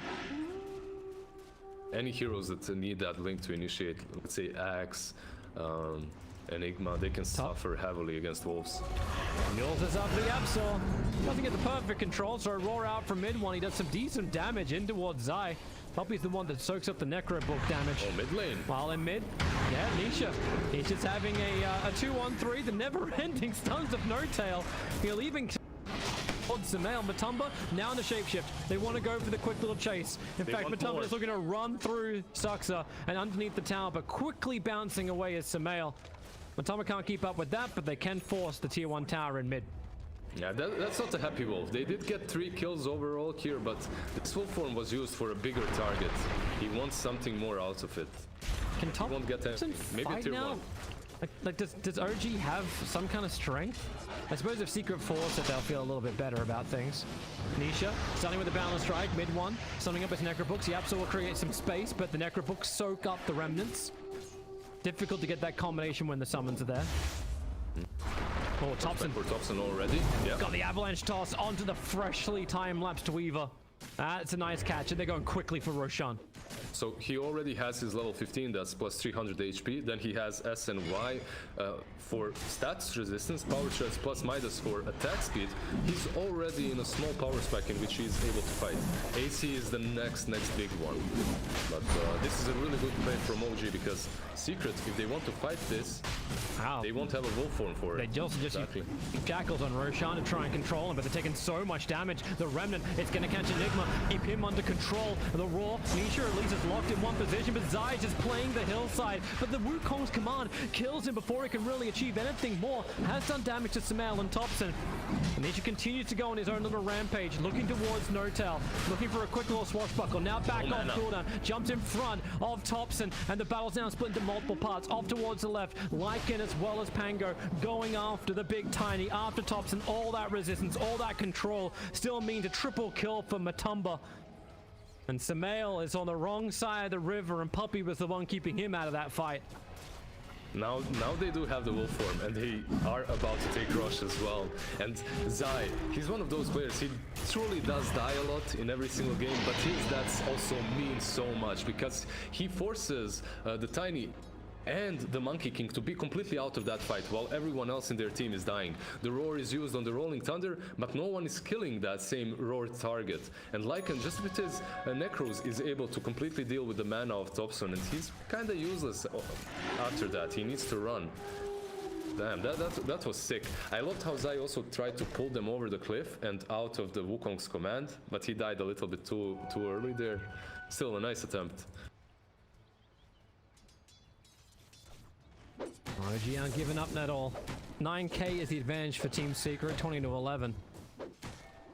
And everything does seem, every fight that happens seems to go the way of Team Secret. We get a Blink Dagger now over on the Beastmaster.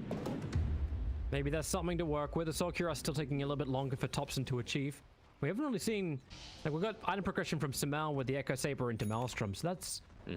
It's solid at this point, yeah. It's solid. but it's still nowhere near the 15,000 net worth Matumberman, who's already finished the Assault Cuirass, who's actually for the drums, Necro Book, and still as the Aegis Immortal. All that utility that he's also bringing to his team. It's not like he's supposed to be buffing up anyone missing. Oh, puppy.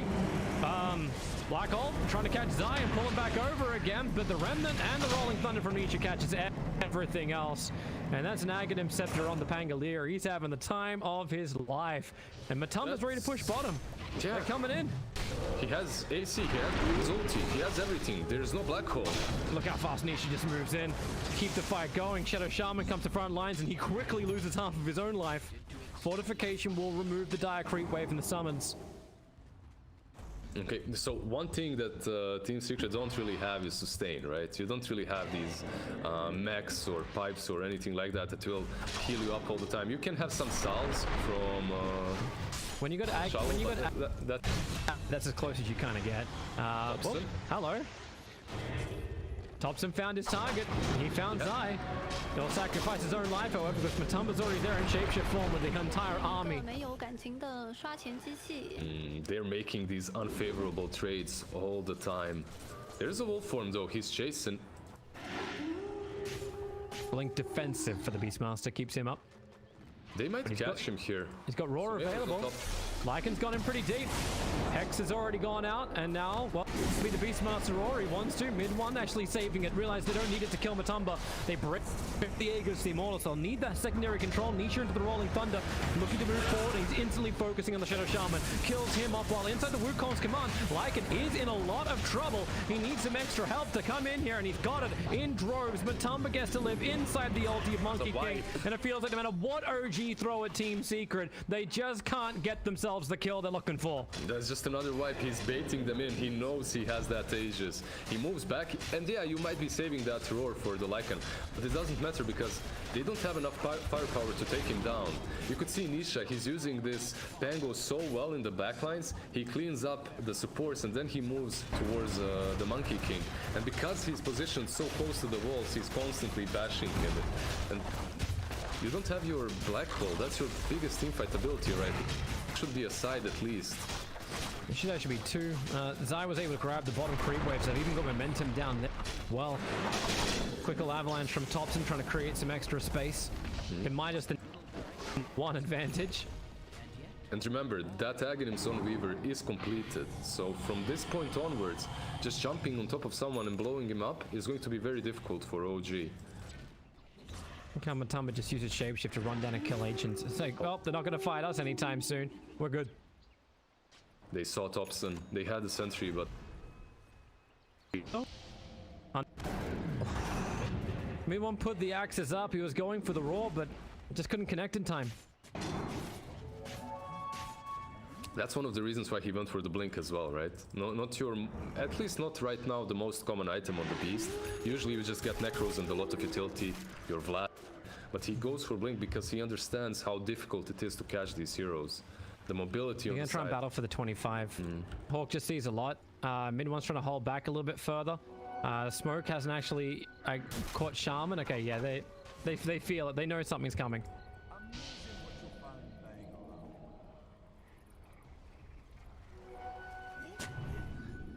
I'm still wondering when like Thompson's just gonna completely surprise us all in a team fight. Like he's still the #1 net worth for OG. This has to be building to something. The thing is, the only thing he bought recently is this Shadow Blade. And it allows him to get out on the map, but that's it. It doesn't contribute way too much to these next fights. Because then you just... See, you can't hide. All too far out, no way to hide here, and Nortel's actually on the run. He blinks in, he gets the black hole, he got Pango as well as the Void Spirit inside this one, but they've lost their Beastmaster inside Wukong. Maybe there's a fight, but no, Zai just pulls out the Monkey King, so there is no way to hold. 3 heroes down once again, and it's push time. There may even be end time. Yeah, they're going down for the tier 3. For the Raxes at least. They have a tier 2 on the top lane, and Thompson is still creep skipping, so because of that they won't be able to get megas. They can throne though, that's also good. And That black hole was good, right? But it just doesn't matter. There's enough damage. No follow-up. Exactly. Tiny wasn't around. Beastmaster as well dies because even if when you catch a rolling thunder, he's still rolling, right? And he's killing off Beastmaster in wild black hole. Yeah. Oh my god, Secret in such a great position. A pistol And Thompson? completed now on Lycan. Can they get him closer? No, they can't. It's like, get all the movement speed even without Firefly. He actually opted not to go for that AC instantly. Instead, because he understands he needs to fight early. He needs to fight right now, actually. And I'm not sure this Midas is paying off so far. Suppose if the game goes long enough, it'd be worth it. But yeah, another 20 minutes, it will pay off. It's still like you're still battling against the Lycan. Like this feels like it's such a hard road, even from the start of the draft. The second the Lycan gets picked up, you're like, well, okay, we're playing a different timing. But you can see the concept. So Shaman, you've got Beastmaster, you're ready for that big push. You're ready to try and take out towers, to work with the Tiny and play a faster tempo game. If that's the proper term for it. He's got a nice item now as well. Titan Sliver on Thompson, so he's going to be very difficult to take down this next game, this next fight. Has a lot of stats resistance. And your crack is 22 as well before this fight begins. And he goes plus 16. Strange to say, Some more strength, yeah. its middle tower is under attack. That's one very tanky Tiny. He's very tanky, but there's also so much minus armor on the side of Secret. You have the AC, you have the medallion from Weaver. And he didn't buy that AC. Maybe if he buys the plate mill right now. He doesn't have buyback anyway, so maybe he should just do it instead of the Windlace. They're hunting him. Bottom. Blink, lasso, Zai pulls him in, Yamso will keep the control going, you got Fontaine as well, and they bring 4 heroes to ensure that Thompson is dead. 75 seconds on the sideline, then Abyssal Blade up on top. Quick initiation from Matumba, and Samael gets deleted. This is just ugly. This is hard to watch. And Smoke. There's the smoke with Saksa. He breaks the smoke. The minions move forward, and the Shadow Shaman cannot do anything about this apart from die. He's getting back to his tier 4 towers. Go Scepter. That's what you can do. But no, it doesn't work either. Matumba is beyond godlike. You have Necro 3, the Ghost Scepter is never going to save you. That rotation towards bot lane to catch Thompson, that was so good. That was just a good play from them. They're playing out of vision, it's nighttime. And because of that, Thompson thinks, okay, I'm safe, I can farm up a little bit more, get my buyback. But they understand exactly what's needed. He's probably telling himself, dude, what nerds, you know, can't you just go push, leave me alone? Well, Shaman will buy back. Samael gets to respawn, still another 16 seconds, and Abyssal Blade. Well, no tell. At least he's got the money. Back to the world of the living. 7 seconds till Thompson. Not the caught Monkey in the tree lines. Zai just bounces forward. They've got him entangled up and permanently controlled. Samael wants to be part of this with his Wukong's command, but now he's completely out of life. Thompson will finally arrive. The Samael is down. Buyback available from him. Nortel living on the edge of his own life. Just able to survive. But the black hole is there. Keeping Nitro under control. The flame break won't cancel that. So 2 heroes down from Team Secret. They've already got Megas, but the big hero is still up. It's Matumba. One to the next. He wants to try and go from Samael. Zai's there to help him out. They toss him back into the fountain. That's how you can kill him with a time lapse. Puppy's going to be there with the Weaver to ensure that Matumba has more lives than cats. Not even GG. the fountain can kill off. Yeah, there you go. If you can't kill him in the fountain, I think it's safe to call it, right? Just GG and go next, or go no to next next series. That is the next series for OG. Yeah.